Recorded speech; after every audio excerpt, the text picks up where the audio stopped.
Hello student, तो आज day 17 है। हम लोग स्टार्ट करने जा रहे हैं रे ऑप्टिक्स। रे ऑप्टिक्स आपका दो पार्ट के अंदर रहेगा। पहला पार्ट इसमें हम लोग कवर करेंगे प्लेन मिरर, स्फेरिकल मिरर और स्नेल्स लॉ, मतलब रिफ्रैक्शन एट प्लेन सरफेस, ठीक है ना। और पार्ट 2 के अंदर हम लोग अपना मेजर टास्क, जो कि ज़्यादातर नीट एग्जाम के अंदर 100% आता ही आता है, refraction at curved surface, lenses, और फिर जो बाकी बचा हुआ पोर्शन रहेगा वो सारा का सारा आपका पार्ट 2 में रहेगा। तो आज हम स्टार्ट करने जा रहे हैं पार्ट 1। इसकी प्रैक्टिस के क्वेश्चंस आपको कल मैं दूंगा, ठीक है ना। नेक्स्ट लेक्चर के अंदर दूंगा, आपको प्रैक्टिस करनी है। और टेस्ट जो आपका वीक जो संडे को रहेगा वो आपका एसएचएम, वेव, वेव ऑप्टिक्स और रे ऑप्टिक्स, यानी ये पूरा मेजर पोर्शन आपका कवर करता हुआ संडे का टेस्ट रहेगा। तो चलो शुरू करते हैं। हम लोग पहले प्लेन मिरर में स्टार्ट करेंगे। प्लेन मिरर के अंदर हम लोग डेविएशन देखेंगे, ठीक है ना। डेविएशन के कुछ अच्छे सवाल मेरे पास है, मैं आपको दिखाता हूँ, जो जनरली आप या तो अटकते होगे या आप नहीं कर पाते होगे। तो पहला सवाल ही धमाकेदार है, इसमें कुछ भी ऐसे ऐसे नहीं है, सीधे एक ही कंसिस्टेंटली हम लोग चलेंगे और बढ़िया लेवल से हम लोग प्रॉब्लम खत्म करेंगे। हाँ, कुछ छोटा मोटा बेसिक फॉर्मूला बेस्ड सेक्शन है, जैसे नंबर ऑफ इमेजेस वगैरह, वो जैसे जैसे आता जाएगा हम लोग देखते जाएंगे। तो चलो स्टार्ट करते हैं। तो रे ऑप्टिक्स के अंदर अब सबसे पहले हमें नेट डेविएशन निकालना है। अब देखो, पहला सवाल ही धमाकेदार ले लिया मैंने उठा करके, और इसमें लाइट आकर के इधर टकरा रही है 25 डिग्री के एंगल पर। दो मिरर असेंबली है, दोनों के बीच का एंगल 50 डिग्री है। हमें नेट डेविएशन निकालना है। डेविएशन का मतलब होता है अपने ओरिजिनल पाथ से मुड़ना। अब यहाँ से जो लाइट चली है, ये लाइट यहाँ से अगले सरफेस की तरफ गई। अब जब भी आपको डेविएशन निकालना है तो लाइट को टकराते रहना है, टकराने पर उसका एंगल ऑफ इंसिडेंस निकालना है। अब यहाँ का अगर आप एंगल ऑफ इंसिडेंस निकालोगे तो इस एंगल ऑफ इंसिडेंस की वैल्यू कैलकुलेट करने के लिए आप ये ट्रायंगल का यूज करोगे। तीनों एंगल का सम 180 डिग्री करने की जरूरत नहीं है। अगर लाइट मिरर असेंबली से बाहर जाती है तो बाहर जाने पर उसका जो एंगल ऑफ इंसिडेंस हो जाता है, वो एंगल ऑफ इंसिडेंस, ये एंगल, मतलब जिस एंगल पर वो पहले टकराई है, यहाँ से बोलो एंगल ऑफ रिफ्लेक्शन, प्लस दोनों मिरर के बीच का एंगल, मतलब मिरर के बीच का एंगल उसमें ऐड होता चला जाता है। ये प्रोसेस तब तक जारी रहता है जब तक एंगल ऑफ इंसिडेंस की वैल्यू 90 डिग्री या उससे बड़ी नहीं हो जाए, क्योंकि कोई भी एंगल ऑफ इंसिडेंस 90 डिग्री तो हो सकता है पर 90 से बड़ा नहीं हो सकता। अगर कोई एंगल ऑफ इंसिडेंस 90 डिग्री है, इसका मतलब क्या निकला कि रे उसके सरफेस के पैरेलल हो गई, ठीक है ना, ग्रेस कर रही है, फिर वो रिफ्लेक्ट नहीं होगी। अगर 90 से बड़ा है तो इस बात का मतलब है कि वो रे उस मिरर पे टकराएगी नहीं, यानी रे मिरर से तब तक टकराती रहेगी जब तक उसका एंगल ऑफ इंसिडेंस 90 डिग्री से कम है। तो देखते हैं यहाँ का एंगल ऑफ इंसिडेंस कितना है, ये निकालने का तरीका, इन दोनों को ऐड कर लो। तो ये एंगल मिला 75। ये ध्यान रखना, आप कैलकुलेट करोगे, मेरे पास उनके अप्लाइड रिजल्ट्स रहते हैं। अब रे यहां से 75 डिग्री से बाहर निकली। अब हमें ये देखना है कि ये रे इस मिरर से टकराएगी या नहीं टकराएगी। चलो पहले आपको यही दिखाता हूं कि ये डाउट कैसे क्लियर करते हैं कि रे जो है इस मिरर से टकराएगी। मान लो मैंने मान लिया कि ये रे इस मिरर से टकरा रही है, तो क्या गारंटी है टकराने की। तो जैसे मैंने अभी बताया, रे मिरर से तब तक टकराती रहेगी जब तक नेक्स्ट एंगल 90 डिग्री से छोटा रहेगा। तो अब आप नेक्स्ट एंगल निकालोगे, वो निकालने का तरीका 75 प्लस 50, जैसे ही आप इसको जोड़ोगे एंगल मिला 125, 90 से बड़ा हो गया, दैट मीन्स रे का अगले सरफेस से टकराना पॉसिबल नहीं है। तो रे फाइनली दो बार मिरर से टकराई और टकरा करके इधर निकल गई, और यहां पर एंगल ऑफ रिफ्लेक्शन हो गया 75। अब हमें डेविएशन कैलकुलेट करना है। डेविएशन मतलब अपने ओरिजिनल पाथ से मुड़ना। तो लाइट अपने ओरिजिनल पाथ से दो बार मुड़ी है। एक बार इधर जाते वक्त ये लाइट का फर्स्ट डेविएशन है और ये लाइट का सेकंड डेविएशन है। जरा दोनों डेविएशन का सेंस चेक करो। ये डेविएशन जो है एंटी क्लॉकवाइज सेंस में है और ये डेविएशन जो है वो क्लॉकवाइज सेंस में है। तो जब हम नेट डेविएशन लिखेंगे तो दोनों के सेंस अपोजिट हैं, तो ये दोनों आपस में सब्ट्रैक्ट हो जाएंगे डिपेंडिंग ऑन द फैक्टर, कौन बड़ा है कौन छोटा है। तो पहले हम डेल 1 निकालते हैं। डेल 1 की वैल्यू होगी, बड़ी आसानी से निकलेगी। ये पूरा मतलब 180 माइनस 2i बोल लो या 2r बोल लो, बात एक ही सी है। तो डेल 1 हो गया 180 minus 2i, that means 50। Answer मिला 130, सेंस मिला एंटी क्लॉकवाइज। तो लाइट का फर्स्ट डेविएशन एंटी क्लॉकवाइज मिला। अब सेकंड डेविएशन की वैल्यू 180 माइनस 2i की वैल्यू हो गई 150, और डेल 2 के बीटा वैल्यू हमारे पास आ गई 30 डिग्री, ये आ गया क्लॉकवाइज। अब हम नेट डेविएशन निकालते हैं। तो अब बड़ा कौन है, डेल 1 है, और छोटा कौन है, डेल 2। तो नेट डेविएशन हो गया डेल 1 माइनस डेल 2, और इस नेट डेविएशन की वैल्यू हमारे पास आ गई 130 माइनस 30, 100 डिग्री, और सेंस जो ज़्यादा है उसके हिसाब से एंटी क्लॉकवाइज। तो ये जो प्रॉब्लम मैंने आपको कराया, ये वो प्रॉब्लम है जो जनरली हर तरीके की टेस्ट सीरीज़ के अंदर ज़रूर होता है, ठीक है ना। आप किसी भी कोचिंग की टेस्ट सीरीज़ अगर आपने ज्वाइन कर रखी होगी या मेरे टेस्ट भी अगर आप दोगे ये आपको हमेशा परेशान करता रहेगा तब तक जब तक आप इसके कंसेप्ट को नहीं जानते। तो फिर से एक पॉइंट में सुन लो, लाइट जब बाहर निकलेगी तो अगला एंगल ऑफ इंसिडेंस लिखने का तरीका है, जो भी पिछला एंगल ऑफ इंसिडेंस है उसमें थीटा ऐड करते जाओ, तब तक टकराती रहेगी जब तक एंगल ऑफ इंसिडेंस 90 डिग्री से कम है। फिर नेट डेविएशन निकालना है तो एक एक डेविएशन चेक करो और ऐड करके नेट डेविएशन या सब्ट्रैक्ट करके नेट डेविएशन निकाल लो। अब चलते हैं उस सेक्शन पर जो जनरली बुक्स के अंदर होता है। अब बुक के अंदर ये वाला सेक्शन होता है, इसमें क्या होता है, लाइट दो बार टकराती है और टकरा करके निकल जाती है। बच्चे सिर्फ बुक के अंदर यही याद कर पाते हैं क्योंकि प्लेन मिरर की कितनी थ्योरी होती है, 1-1.5 पन्ने की थ्योरी होती है, इससे ज़्यादा थ्योरी नहीं होती प्लेन मिरर की। बट प्लेन मिरर के अंदर सवाल बहुत सारे होते हैं, ठीक ना, हर जगह दिमाग लगाना पड़ता है। अब देखते चलो, तो अगर हम यहाँ का नेट डेविएशन निकालें टू रिफ्लेक्शंस का, और ये दोनों रिफ्लेक्शंस जो है ना सेम सेंस के हैं, ये बात नोट करना। अभी जो पिछला सवाल था उसमें एक एंटी क्लॉकवाइज था तो दूसरा क्लॉकवाइज था, तो वहां पर हमें क्या करना पड़ा था, ऐड सब्ट्रैक्ट करना पड़ा था। चेक करो, डेल 1 एंटी क्लॉकवाइज है, डेल 2 भी एंटी क्लॉकवाइज है, तो सेम सेंस का नेट डेविएशन है और इसका वैल्यू कैलकुलेट करने पर ये स्टैंडर्ड फॉर्मूला आप याद कर सकते हो, आंसर आता है 2 पाई माइनस 2 थीटा। तो सेम सेंस का जब लाइट दो बार रिफ्लेक्ट करता है या दो बार डेविएट करता है तो उस नेट डेविएशन का फॉर्मूला है 2 पाई माइनस 2 थीटा। तो मैं लिख दूं सेम सेंस, तो both deviations are in same sense. अब आगे सुनो, नेट डेविएशन का मतलब क्या हुआ। नेट डेविएशन का मतलब हुआ लाइट फाइनली कितना मुड़ी। अब बहुत ध्यान से सुनना, लाइट ऐसे जा रही थी और यहां से लाइट इधर निकली है, तो लाइट इस तरीके से मुड़ी है। अब आप कहोगे सर इसी तरीके से क्यों लिया, ऐसे भी तो ले सकते थे। तो जरा आप चेक करो, ये जो डेविएशन है यानी लाइट की टर्निंग ऑफ पाथ है वो एंटी क्लॉकवाइज सेंस में है, इसलिए ये जो नेट डेविएशन है वो यहां से यहां तक की वैल्यू को रिप्रेजेंट करेगा। तो ये नेट डेविएशन वो डेविएशन है जिस सेंस में लाइट घूम रही है और इस नेट डेविएशन की वैल्यू हमारे पास आ रही है 2 पाई माइनस 2 थीटा। अब इस पे जो बेस्ड प्रॉब्लम होता है वो फॉर्मूला और ज्योमेट्री का प्रॉब्लम होता है, मैं दिखाता हूँ कैसे हैंडल करते हैं। अच्छा प्रॉब्लम होता है, देखना। तो प्रॉब्लम ये, light is incidented on the first mirror parallel to the second. तो ये फर्स्ट मिरर ले लेते हैं, ये second mirror. Light first mirror पे इंसिडेंट होती है, टकराते वक्त सेकंड मिरर के पैरेलल रहती है एंड सेकंड मिरर से फाइनली रिफ्लेक्ट होती है। फाइनली रिफ्लेक्ट मतलब अब और वो रिफ्लेक्शन सफर नहीं कर रही and light gets finally reflected from second mirror parallel to the first mirror. तो यहां से लाइट रिफ्लेक्ट होती है सेकंड मिरर से parallel to the first mirror, ये इन बिटवीन की रे हो गई। अब पता क्या करना है, then the angle between the two mirrors is, दोनों मिरर के बीच का एंगल कितना है। तो आप चेक करो, लाइट दो बार डेविएट हुई है, दोनों डेविएशन सेम सेंस में है, तो नेट डेविएशन की वैल्यू फॉर्मूले वाइज 2 पाई माइनस 2 थीटा। अब देखना कैसे इसको एक लाइन में उड़ाते हैं। नेट डेविएशन का मतलब चेक करो, नेट डेविएशन का मतलब हुआ लाइट का अपने ओरिजिनल पाथ से मुड़ना। तो ये लाइट का ओरिजिनल पाथ था, यहां से लाइट इधर गई, दिस इज नेट डेविएशन। अब ध्यान से सुनना, ठीक, ये वाली चीज इस वाली चीज के पैरेलल है और ये वाली चीज इस वाली चीज के पैरेलल है। हमें निकालना है दोनों मिरर के बीच का एंगल थीटा। सिंस ये और ये पैरेलल है, यहां हम पैरेललिज्म की कंडीशन यूज करेंगे, करस्पॉन्डिंग एंगल की प्रॉपर्टी। ध्यान से देखना, ये और ये पैरेलल है, तो अगर ये थीटा है तो ये भी थीटा होगा। ये और ये पैरेलल है तो ये थीटा है तो ये भी थीटा हो गया। दैट मीन्स ये एंगल हमारे पास थीटा आ गया। तो अगर हम यहाँ ज्योमेट्री से नेट डेविएशन निकालें तो ये ज्योमेट्री से नेट डेविएशन हो गया 180 प्लस थीटा, और फॉर्मूले से हमने निकाला है तो which is 2 pi minus 2 theta. तो दोनों है तो एक ही चीज की वैल्यू को रिप्रेजेंट करते हुए तो बराबर होने चाहिए। तो ज्योमेट्री से मिलने वाला नेट डेविएशन हो गया 180, इतना हो गया 180, साथ में और एड ऑन हुआ थीटा। तो नेट डेविएशन की वैल्यू ज्योमेट्री से हमारे पास आ गई पाई प्लस थीटा। सिंप्लीफाई करते हैं तो इधर पाई आ गया, इधर 3 थीटा आ गया, थीटा की वैल्यू हमारे पास पाई बाई 3 आ गई, और फाइनली हमें पता चल गया कि दोनों मिरर के बीच का एंगल 60 डिग्री है। तो जब भी नेट डेविएशन का सवाल आता है, ये 60 डिग्री वाला ही सवाल पता नहीं क्यों ऐसा कॉमन है कि ये आया है आज तक तो यही आया, इसके अलावा और कुछ आया नहीं है।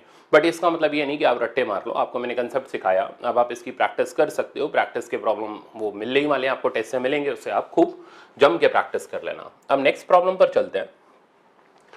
नेक्स्ट आता है फील्ड ऑफ व्यू का कंसेप्ट। फील्ड ऑफ व्यू क्या चीज होती है, तो ये हमने एक एक सेट रखा है, ठीक है ना, प्रैक्टिस के लिए, क्योंकि हम ऑप्टिक्स बहुत बड़ी है, बहुत वास्ट है, इसको पढ़ने में 1.5-2 महीने तो नॉर्मल वीडियो लेक्चर और क्लासरूम प्रोग्राम में लगते हैं, ठीक है ना। मैंने अभी जब लास्ट में एक बार फिर से ऑप्टिक्स पढ़ाया था तो पूरा 1 महीना रोज की क्लास के हिसाब से लगा था।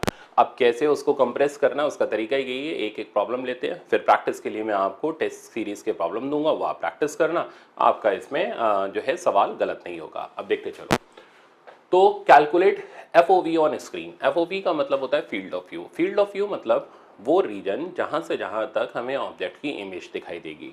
कभी भी आपको फील्ड ऑफ व्यू निकालना है तो पहला काम आप इस ऑब्जेक्ट की इमेज बनाओ। प्लेन मिरर की क्या प्रॉपर्टी होती है, अगर ऑब्जेक्ट सामने है तो इमेज उतना डिस्टेंस पीछे बनेगी।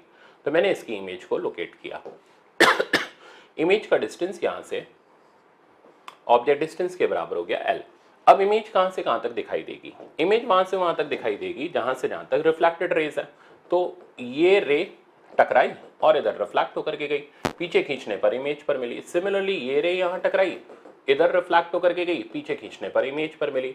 तो कुल मिलाकर के जितनी भी रेज होंगी वो इस रीजन से इस रीजन के बीच में फॉल कर रही होंगी। तो ये वो रीजन है जिसमें रिफ्लेक्टेड रेज जाकर के स्क्रीन के ऊपर फॉल कर रही हैं। अब कोई भी ऑब्जर्वर जब यहाँ से यहाँ तक मूव करेगा तो उसको ऑब्जेक्ट की इमेज 100% दिखाई देगी, क्योंकि वो इन रेज को इंटरसेप्ट करेगा। तो एक ऑब्जर्वर ले लेते हैं और इसको इसके ऊपर मूव कराते हैं। तो जब ये यहाँ से यहाँ मूव करेगा तो कंटिन्यूसली ये रिफ्लेक्टेड रे को इंटरसेप्ट करेगा। और कहाँ से शुरू हो रहा है इसका मूव करना, F1 से, और कहाँ तक खत्म करेगा, F2 तक। तो F1 से F2 तक का ये region is called field of view. अब बात आती है इसे निकाले कैसे। तो प्लेन मिरर के अंदर सिमेट्री बड़ा अच्छा काम करती है, सिमिलर ट्रायंगल बड़ा अच्छा काम करते हैं। मैं दिखाता हूं कैसे। तो आप चेक करो, एक ये चीज और एक ये चीज, ठीक है ना। तो IM1 M2 और IF1 F2 ये दोनों ट्रायंगल सिमिलर है, क्योंकि ये चीज और ये चीज आपस में पैरेलल है। तो मैं यहाँ पर सिमिलर ट्रायंगल की प्रॉपर्टी सिखा रहा हूं आपको, आप देखते जाना। तो IF1 F2 मतलब ये बड़ा वाला triangle is similar to IM1 M2, यानी छोटा वाला ट्रायंगल। अब अगर ट्रायंगल सिमिलर हैं तो साइड के रेशियो आपस में बराबर होते हैं। तो एक तो वो साइड पकड़ लो जिसको हमें कैलकुलेट करना है, तो हमें ये वाली चीज कैलकुलेट करनी है। तो ये अपॉन ये मतलब y divided by L। Side का रेशियो तो बराबर होता ही है, एल्टीट्यूड का भी रेशियो बराबर होता है। अब हमें ये नहीं पता ना कि ये कितना होगा, बट हमें एल्टीट्यूड तो पता है ना। तो हम लोग यहाँ एल्टीट्यूड का रेशियो लेते हुए चलेंगे। तो बड़े ट्रायंगल का एल्टीट्यूड हो गया 5, 6, 7 और छोटे ट्रायंगल का एल्टीट्यूड हो गया L। तो यहां से वन लाइन के अंदर हमारे पास फील्ड ऑफ व्यू की वैल्यू आ गई which is y equals to 7L। तो फील्ड ऑफ व्यू निकालना बहुत आसान है। सबसे पहले आप ऑब्जेक्ट की इमेज बनाओ, ठीक, और मिरर के कॉर्नर से दो डॉटेड रेस यानी रिफ्लेक्टेड रेस ले जाके स्क्रीन के ऊपर इंटरसेप्ट करा दो। अब अगर मिरर और स्क्रीन पैरेलल है तो आप सिमिलर ट्रायंगल यूज करते हुए फील्ड ऑफ व्यू को कैलकुलेट कर सकते हो। एक सवाल और लेते हैं जिससे आपको दिमाग में ये सेट हो जाएगा। जैसे ये हमें मिरर दे रखा है, मिरर का डायमेंशन 2L, और यहां कहीं पर हमें ऑब्जेक्ट दे रखा है, ऑब्जेक्ट का डिस्टेंस यहां से L, स्क्रीन यहां पर दे रखी है डिस्टेंस 3L, और हमें इस स्क्रीन पर फील्ड ऑफ व्यू पता करना है। तो पहले हमने इस ऑब्जेक्ट की इमेज बनाई, वो जस्ट इतना ही डिस्टेंस पीछे बन गई। अब रिफ्लेक्टेड रेस की बारी। रिफ्लेक्टेड रेस कहां से स्टार्ट होंगी, मिरर के एक कॉर्नर, और कहां तक जाएंगी, मिरर के दूसरे कॉर्नर। तो मिरर के एक कॉर्नर यानी ये वो जगह है जहां से ये इंसिडेंट गई और इधर टकरा करके रिफ्लेक्ट हुई, और जो भी ऑब्जर्वर होगा वो यहां से इमेज को देखना स्टार्ट करेगा। और कब तक टकराती रहेगी, F2, यानी ये वो पॉइंट है जहां तक रिफ्लेक्टेड रेस हम इंटरसेप्ट करेंगे। तो इतना रीजन, ये जो मैं ब्लू कलर से कट कर रहा हूं, ये रीजन हमारे लिए फील्ड ऑफ व्यू हो गया। अब आप चेक करो, ये और ये आपस में पैरेलल है तो सिमिलर ट्रायंगल की प्रॉपर्टी लगा दो। ये डिस्टेंस हमारे पास L हो गया। सिमिलर ट्रायंगल की प्रॉपर्टी लगाएं तो y/2L, ये तो हो गया साइड का रेशियो। अब आप एल्टीट्यूड का रेशियो ले लो। तो बड़े ट्रायंगल का एल्टीट्यूड, इसमें गलती होती है कई बच्चों से, वो एल्टीट्यूड में ये ले जाते हैं, अरे भाई बड़े ट्रायंगल का एल्टीट्यूड ये है, तो यहां से यहां तक का एल्टीट्यूड हो गया 3, 4, 5, 5L, और छोटे का एल्टीट्यूड हो गया L। तो यहां से देखो y की वैल्यू हमारे पास आ गई 10L। तो इस प्रॉब्लम को अब आप मुश्किल नहीं कह सकते, सिर्फ और सिर्फ एक लाइन का कंसेप्ट है, लगाओ और आंसर ले लो। अब चलते हैं हम नेक्स्ट कंसेप्ट पर। नेक्स्ट कंसेप्ट पे आता है नंबर ऑफ इमेजेस का। अच्छा, अब इसमें वो मिनिमम साइज ऑफ मिरर आता है कि कितना चाहिए होता है, तो आप आराम से देख भी सकते हो, आसान कंसेप्ट होता है, इसलिए मैंने यहाँ रखा नहीं है। तो मेरे पास दो पैरेलल प्लेन मिरर है, इनके बीच में एक ऑब्जेक्ट है, तो कितनी इमेजेस बनेंगी। तो जवाब है इनफाइनाइट नंबर ऑफ इमेजेस बनेंगी, क्योंकि हर एक इमेज अगले मिरर के लिए ऑब्जेक्ट का काम करती चली जाएगी। तो ऐसे करते करते करते करते रिफ्लेक्ट होते होते there are infinite number of images जो वो फॉर्म होंगी। अब हमें क्या करना होता है, इसमें एक प्रॉब्लम अटेम्प्ट करना होता है कुछ इस तरीके का कि हमें दो मिरर दे रखे होते हैं, ठीक। और दोनों मिरर के बीच में समवेयर कहीं पर भी हो सकता है, बिल्कुल बीच में हो सकता है, कहीं इससे पास कहीं से दूर एक ऑब्जेक्ट लोकेटेड होता है। अब हमसे पूछी जाती है, देखो क्वेश्चन में क्या क्या पूछा गया, out of the following at which point is the image not formed in mirror A, mirror A की इमेजेस इनमें से किस पॉइंट पर फॉर्म नहीं होंगी। तो अब मिरर ए की पूछी, मैं तो सारे के सारे बताऊंगा, मिरर ए भी बता रहा हूँ, मिरर बी भी बता रहा हूँ, तो इसका तरीका क्या होता है। तो आप सबसे पहले पहली इमेज बनाओ, वो इमेज अगले मिरर के लिए ऑब्जेक्ट का काम करेगी, और यहाँ प्रॉपर्टी होती है object distance equals to image distance, उसका हम यहाँ यूज करते हैं। कैसे, तो आप इधर देखो, तो एक तरफ मिरर बी और एक तरफ मिरर ए, तो मिरर बी और मिरर ए की इमेजेस हम फर्स्ट इमेजेस फॉर्म करने जा रहे हैं।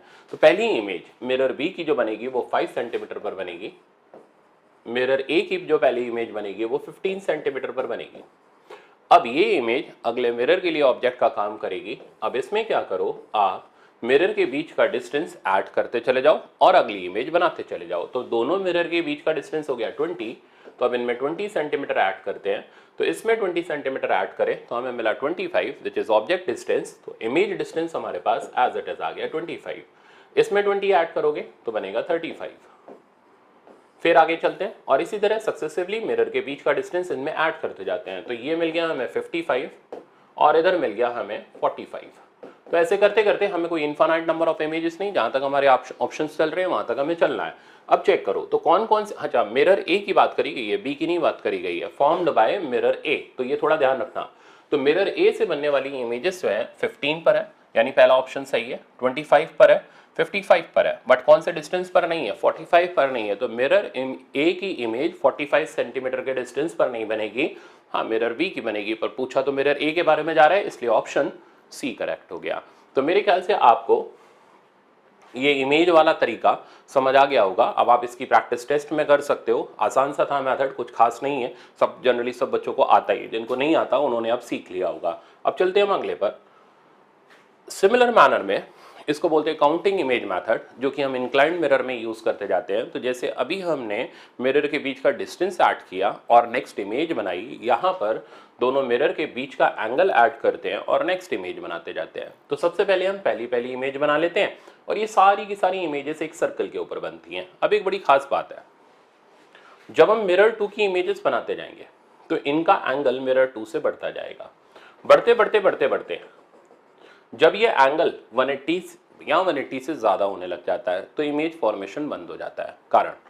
कारण ये कि ये जो ऑब्जेक्ट है रियल ऑब्जेक्ट है, प्लेन मिरर रियल ऑब्जेक्ट की रियल इमेज कभी नहीं बनाता। अगर एंगल 180 से बड़ा आ गया तो इसका मतलब इमेज इसी साइड पर बनने लगी जिस साइड पर ऑब्जेक्ट है, तो ऐसी इमेज जो होगी फिर रियल बन जाएगी। तो plane mirror can not form image real object की रियल इमेज, देयरफॉर जो हम एंगल का फॉर्मेशन करेंगे, जो एंगल्स हम लेंगे वो 180 से छोटे होने चाहिए। 180 भी नहीं हो सकता क्योंकि ऑब्जेक्ट मिरर के ऊपर लाई नहीं कर रहा। तो कहां तक ले जाना है, जब तक एंगल 180 से छोटा है। अब ऐसे करते करते ये तो आपने मिरर नंबर 2 की इमेजेस फॉर्म करी, सिमिलरली मिरर नंबर 1 की इमेजेस फॉर्म करेंगे। अब ये जो इमेजेस बनेंगी लास्ट वाली, हो सकता है ये लास्ट वाली इमेजेस जो एक साथ बन रही हैं, जो 180 से छोटे एंगल वाली है, ये हो सकता है कोइंसाइड करें, हो सकता है कोइंसाइड ना करें। तो इसको चेक करने का तरीका क्या है, कोइंसाइड करने की प्रॉपर्टी क्या है। तो जब ये कोइंसाइड करेंगी तो इधर साइड से एंगल और इधर साइड से एंगल अगर हम जोड़ें तो कोइंसाइड करने पर 180 टोटल एंगल हो जाना चाहिए 360। मतलब इनका एंगल प्लस मिरर के बीच का एंगल मिला करके अगर 360 हो जाए तो ऐसे में कोइंसाइड कर रही हैं, और अगर नहीं हो तो कोइंसाइड नहीं कर रही हैं, ठीक है ना। अगर कोइंसाइड करेंगी तो 2 इमेजेस ना गिन करके हम एक सिंगल इमेज गिनेंगे। अब ये बहुत सारी बातें मैंने बोली हैं, एग्जांपल से समझो। देखो जैसे दोनों मिरर के बीच का एंगल 70 डिग्री है और हमें पता करनी है कि कितनी इमेजेस इस सिचुएशन में फॉर्म होगी। ऑब्जेक्ट जो है अनसिमेट्रिकली लोकेटेड है, अनसिमेट्रिकली का मतलब 1 से 40 डिग्री 1 से 30 डिग्री पर लोकेटेड है। तो शुरू हो जाते हैं। मिरर 1 मिरर 2, मिरर 1 की पहली इमेज बनी, अब एंगल लिखते जाओ 30 डिग्री पर। मिरर 2 की पहली इमेज बनी 40 डिग्री पर। अब क्या करना है, एंगल दोनों मिरर के बीच का ऐड करते चलना है। दोनों मिरर के बीच का एंगल 70 डिग्री ऐड करो तो ये बन गया 100 डिग्री, यहां पर आ गया 110 डिग्री, फिर 70 डिग्री, तो ये बन गया हमारे पास 180। बट 180 हम ले नहीं सकते, ठीक है ना, क्यों, क्योंकि नहीं तो इमेज मिरर के ऊपर लाई करेगी, वो यहाँ पॉसिबल नहीं है। इसमें 70 ऐड करोगे तो 170, तो ये बिल्कुल पॉसिबल है। अब आप चेक करके देखो तो अपोजिट साइड पर सिर्फ और सिर्फ एक ही इमेज बन रही है, कोइंसाइड करने का कोई लफड़ा ही नहीं है। तो नंबर ऑफ इमेजेस आप काउंट करोगे तो 1 2 3 4 5, तो टोटल 5 इमेजेस बन रही हैं और कोई भी किसी के साथ कोइंसाइड नहीं कर रही। तो कोइंसाइड तब करती जब यहाँ 2 इमेजेस आती, फिर हम सबका एंगल जोड़ते और वो 360 मिलता। तो एक एग्जांपल और लेते हैं, जैसे दोनों मिरर के बीच का एंगल मैंने ले लिया 60 डिग्री और ऑब्जेक्ट को मैंने इस तरीके से रखा 20 डिग्री और इधर से 40 डिग्री, अगेन अनसिमेट्रिकली रखा। और अब मैं देखना चाह रहा हूं कितनी इमेजेस फॉर्म होंगी, कोइंसाइड करेंगी या नहीं करेंगी। तो चलो चेक करते हैं। तो एक तरफ मिरर 1 आ गया एक तरफ मिरर 2 आ गया। मिरर 1 की जो पहली इमेज बनी वो 40 डिग्री पर आ गई, मिरर 2 की पहली इमेज 20 डिग्री पर आ गई। अब आप इनके बीच में मिरर का एंगल ऐड करते जाओ विच इज 60 डिग्री।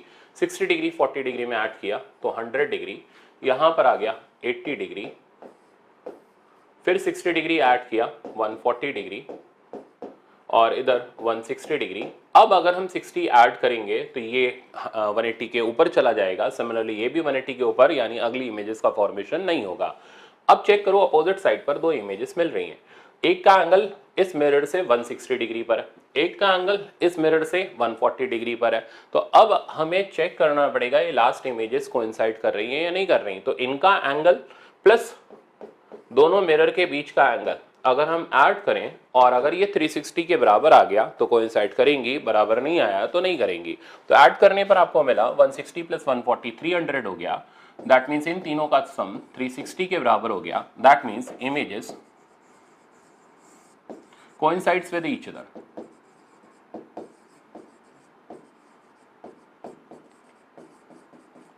तो इमेजेस क्या कर रही हैं, कोइंसाइड कर रही हैं। तो अब अगर आप नंबर ऑफ इमेजेस काउंट करोगे तो नंबर ऑफ इमेजेस जो हमारे पास आ गई इनकी वैल्यू अब आप चेक करके देखो 1 2 3 4 और ये 5 6 नहीं है, ये सिर्फ एक इमेज काउंट करी जाएगी 5। तो नंबर ऑफ इमेजेस की वैल्यू हमारे पास आ गई 5 और हम ये कह सकते हैं अपोजिट साइड वाली इमेज जो है वो क्या कर रही है, कोइंसाइड कर रही है। तो मेरे ख्याल से आपको काउंटिंग इमेज मेथड समझ आ गया होगा। इस तरीके से करके आप कभी भी सवाल को गलत नहीं करोगे, 100% आपका सवाल इमेज करेक्शन का, इमेज काउंटिंग का सही जाएगा। अब आता है फॉर्मूला मेथड। तो हम जनरली फॉर्मूला भी लगा सकते हैं, फॉर्मूले का अपना एक लिमिटेशन है, ठीक है ना। वो लिमिटेशन क्या है कि फॉर्मूला ये कहता है अगर 2 मिरर थीटा के एंगल पर है तो सबसे पहले आप नंबर ऑफ पार्ट्स निकालो कि नंबर ऑफ पार्ट किस चीज के, कि ये जो 2 मिरर हैं सर्कल को कितने पार्ट में डिवाइड कर रहा है। वो निकालने का तरीका हो गया 360 बाय थीटा, इसे हमने n नाम दे दिया। अब सवाल 3 आते हैं, या तो ये n इवन होगा या ऑड होगा या फ्रैक्शन में होगा। अगर इवन है तो नंबर ऑफ इमेजेस हमारे पास n-1 हो जाएंगी। इससे फर्क नहीं पड़ेगा कि ऑब्जेक्ट सिमेट्रिकली है या अनसिमेट्रिकली लोकेटेड है, तो आप इससे डायरेक्ट निकाल सकते हो। बट अगर n ऑड है तो ऐसे में नंबर ऑफ इमेजेस n-1 भी हो सकती हैं और नंबर ऑफ इमेजेस n भी हो सकती हैं। n तब होगी जब ऑब्जेक्ट अनसिमेट्रिक होगा, n-1 तब होगी जब ऑब्जेक्ट सिमेट्रिकली लोकेटेड होगा। अगर n फ्रैक्शन में आता है, डेसिमल में आता है, तो ऐसे में ये मेथड मत लगाओ, काउंटिंग इमेज मेथड से आप सवाल सॉल्व करो, आपका 100% सवाल सही होगा। क्वेश्चन में गिवन नहीं है कि ऑब्जेक्ट सिमेट्रिक है या अनसिमेट्रिक है, तो हम अनसिमेट्रिक लेते हुए चलेंगे, ये कन्वेंशन होता है। सिमेट्रिक लेते हुए तभी चलना है जब क्वेश्चन में मेंशन्ड हो, तो ये भी पॉइंट आप ध्यान रखना। तो फॉर्मूले से भी आप पता कर सकते हो कि कितनी इमेजेस बनेंगी। जैसे एग्जांपल ले लो। अब इस एग्जांपल में अगर हम काउंटिंग इमेज मेथड लगाएं तो आंसू निकल आएंगे, ठीक है ना, और निकलते निकलते बेचारे सूख भी जाएंगे, पर आंसर नहीं आएगा क्योंकि दोनों मिरर के बीच का एंगल मैंने बहुत छोटा कर दिया। अब ऐसे सिचुएशन में अगर मैं इमेजेस काउंट करवाऊं आपसे तो आप काउंट करते करते करते करते 180 तक जाते जाते रो दोगे, ठीक है ना, बहुत सारी इमेजेस या फॉर्मूला काम आ जाएगा। तो हम n की वैल्यू निकालते हैं विच इज 360/10, तो 36 पार्ट्स आए। अब नंबर ऑफ इमेजेस देखते हैं। अब हमें तो नहीं दिया कि ऑब्जेक्ट सिमेट्रिक है या अनसिमेट्रिक है, तो जरा चेक करो n की वैल्यू इवन आ रही है तो फर्क ही नहीं पड़ रहा कि सिमेट्रिक है या अनसिमेट्रिक है। नंबर ऑफ इमेजेस दोनों ही सिचुएशनों में कितनी रहेंगी, n-1, यानी 35 इमेजेस का फॉर्मेशन होगा। ठीक है ना। हाँ, इससे ये तो बता सकते हैं कितनी इमेजेस बनेंगी, बट ये नहीं बता सकते कहाँ कहाँ बनेंगी। तो काउंटिंग इमेज मेथड का जो स्कोप है वो वास्ट है, क्योंकि वो पूरा बताता है कि इमेजेस कहाँ कहाँ कितने कितने एंगल पर बनेंगी, ये सिर्फ बताता है कितनी इमेजेस बनेंगी। तो आई थिंक अब आपको प्रोसेस समझ आ गया होगा कि किस तरीके से करके दोनों मेथड्स को अप्लाई किया जाता है। अब चलते हैं अगले कंसेप्ट पर। अगला आता है रिलेटिव मोशन। तो relative motion in plane mirror, इसका जो आप सीक्वेंस सीखोगे वही सेम सीक्वेंस मैं लगाता हूं अपना स्फेरिकल मिरर में, एज इट इज मैं लगाता हूं लेंसेज के अंदर। तो ध्यान से सुनना। अब एक ऑब्जेक्ट है जो मिरर के सामने है, वो या तो टेढ़ा भाग रहा होगा या चुपचाप शराफत के साथ बिल्कुल सीधा चल रहा होगा। तो हमेशा ऑब्जेक्ट की वेलोसिटी के दो कंपोनेंट कर लो, एक मिरर के पैरेलल और एक मिरर के परपेंडिकुलर। पैरेलल कौन? तो जैसे आप बोर्ड को मिरर ले लो, ठीक है ना, मिरर कोई लाइन बनाने से तो बनेगा नहीं। पैरेलल कौन है, ठीक है ना, एक बार इसका जरा ऑब्जर्वेशन करो, आपका दिमाग खुलेगा। तो ये जो बोर्ड का प्लेन है, ठीक है ना, जैसे मान लो मेरी फिंगर को आप ऑब्जेक्ट ले लो, इस तरीके से ऑब्जेक्ट चल रहा है, पहले जस्टिफाई करो, पैरेलल चल रहा है परपेंडिकुलर चल रहा है, तो सब बोलोगे सर पैरेलल ही चल रहा है। ऐसे चल रहा है पैरेलल चल रहा है, ऐसे चल रहा है ये भी पैरेलल है, ठीक है ना। देयर आर इनफाइनाइट तरीके जिससे ऑब्जेक्ट पैरेलल चल रहा है। तो एक मिरर के पैरेलल हर एक चीज जो उसके प्लेन के पैरेलल है, वो हर चीज उसके पैरेलल है, ठीक है ना। बट परपेंडिकुलर वाला एक ही तरीके से हो सकता है, वो ये हो सकता है। तो मिरर में पैरेलल चीजें तो इनफाइनाइट हो सकती हैं, बट परपेंडिकुलर वाली चीजें फाइनाइट होती हैं। अब जैसे मान लो किसी ने बोल दिया कि मिरर एक्स वाई प्लेन में है, तो ये बोल करके उसने ये बता दिया कि एक्स और वाई प्लेन वाली सारी चीजें मिरर के पैरेलल हैं और जेड वाली चीज मिरर के परपेंडिकुलर है। तो इसमें हमेशा ये आइडेंटिफाई हमें करते रहना होता है कि कौन सी चीज पैरेलल चल रही है, कौन सी चीज परपेंडिकुलर है। तो कुल मिला के हमने ऑब्जेक्ट की वेलोसिटी के कंपोनेंट ले लिए, एक पैरेलल डायरेक्शन में और एक परपेंडिकुलर डायरेक्शन में। अब प्रोसेस ये है, इमेज जो होती है वो हमेशा ऑब्जेक्ट के सामने ही रहेगी, ठीक है ना। ये नहीं होगा कि ऑब्जेक्ट वहां चला गया, इमेज यहाँ अपना चाय नाश्ता करने निकल गई। तो इमेज जो होगी वो ऑब्जेक्ट के हमेशा सामने मिलेगी, अपोजिट साइड पर मिलेगी। अब अगर ऑब्जेक्ट मिरर के पास जा रहा है तो इमेज भी मिरर के पास आएगी, दोनों का डिस्टेंस सेम होगा, इसलिए दोनों की स्पीड सेम होगी, बट डायरेक्शन अपोजिट होगा। तो परपेंडिकुलर डायरेक्शन में जो इमेज की वेलोसिटी होती है वो ऑब्जेक्ट की वेलोसिटी की अपोजिट होती है। तो जब भी आपको इमेज की वेलोसिटी परपेंडिकुलर डायरेक्शन में निकालनी है तो मैं एक शब्द बोलूंगा, वो यूज करना है। उस शब्द का नाम है एसआरटी। एसआरटी मतलब साइन रिवर्स टेक्निक, यानी आप ऑब्जेक्ट की परपेंडिकुलर वेलोसिटी का साइन रिवर्स कर दो, आपको इमेज की परपेंडिकुलर वेलोसिटी का साइन मिल जाएगा। सिमिलरली पैरेलल वेलोसिटी चेक करोगे तो वो एज इट इज रहती है, मैग्नीट्यूड भी सेम, साइन भी सेम। तो दिमाग सेट करो, परपेंडिकुलर वाले का ही सिर्फ और सिर्फ डायरेक्शन चेंज होता है, पैरेलल वाला एज इट इज रहता है, उसमें कोई चेंजेस नहीं आते।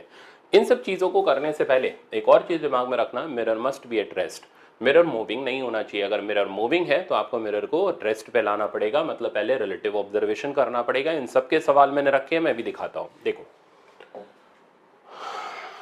तो तरीका ये, अगर मिरर चल रहा है तो सबसे पहले आप मिरर के ऊपर से ऑब्जेक्ट को ऑब्जर्व करो और आप VOM कैलकुलेट करो।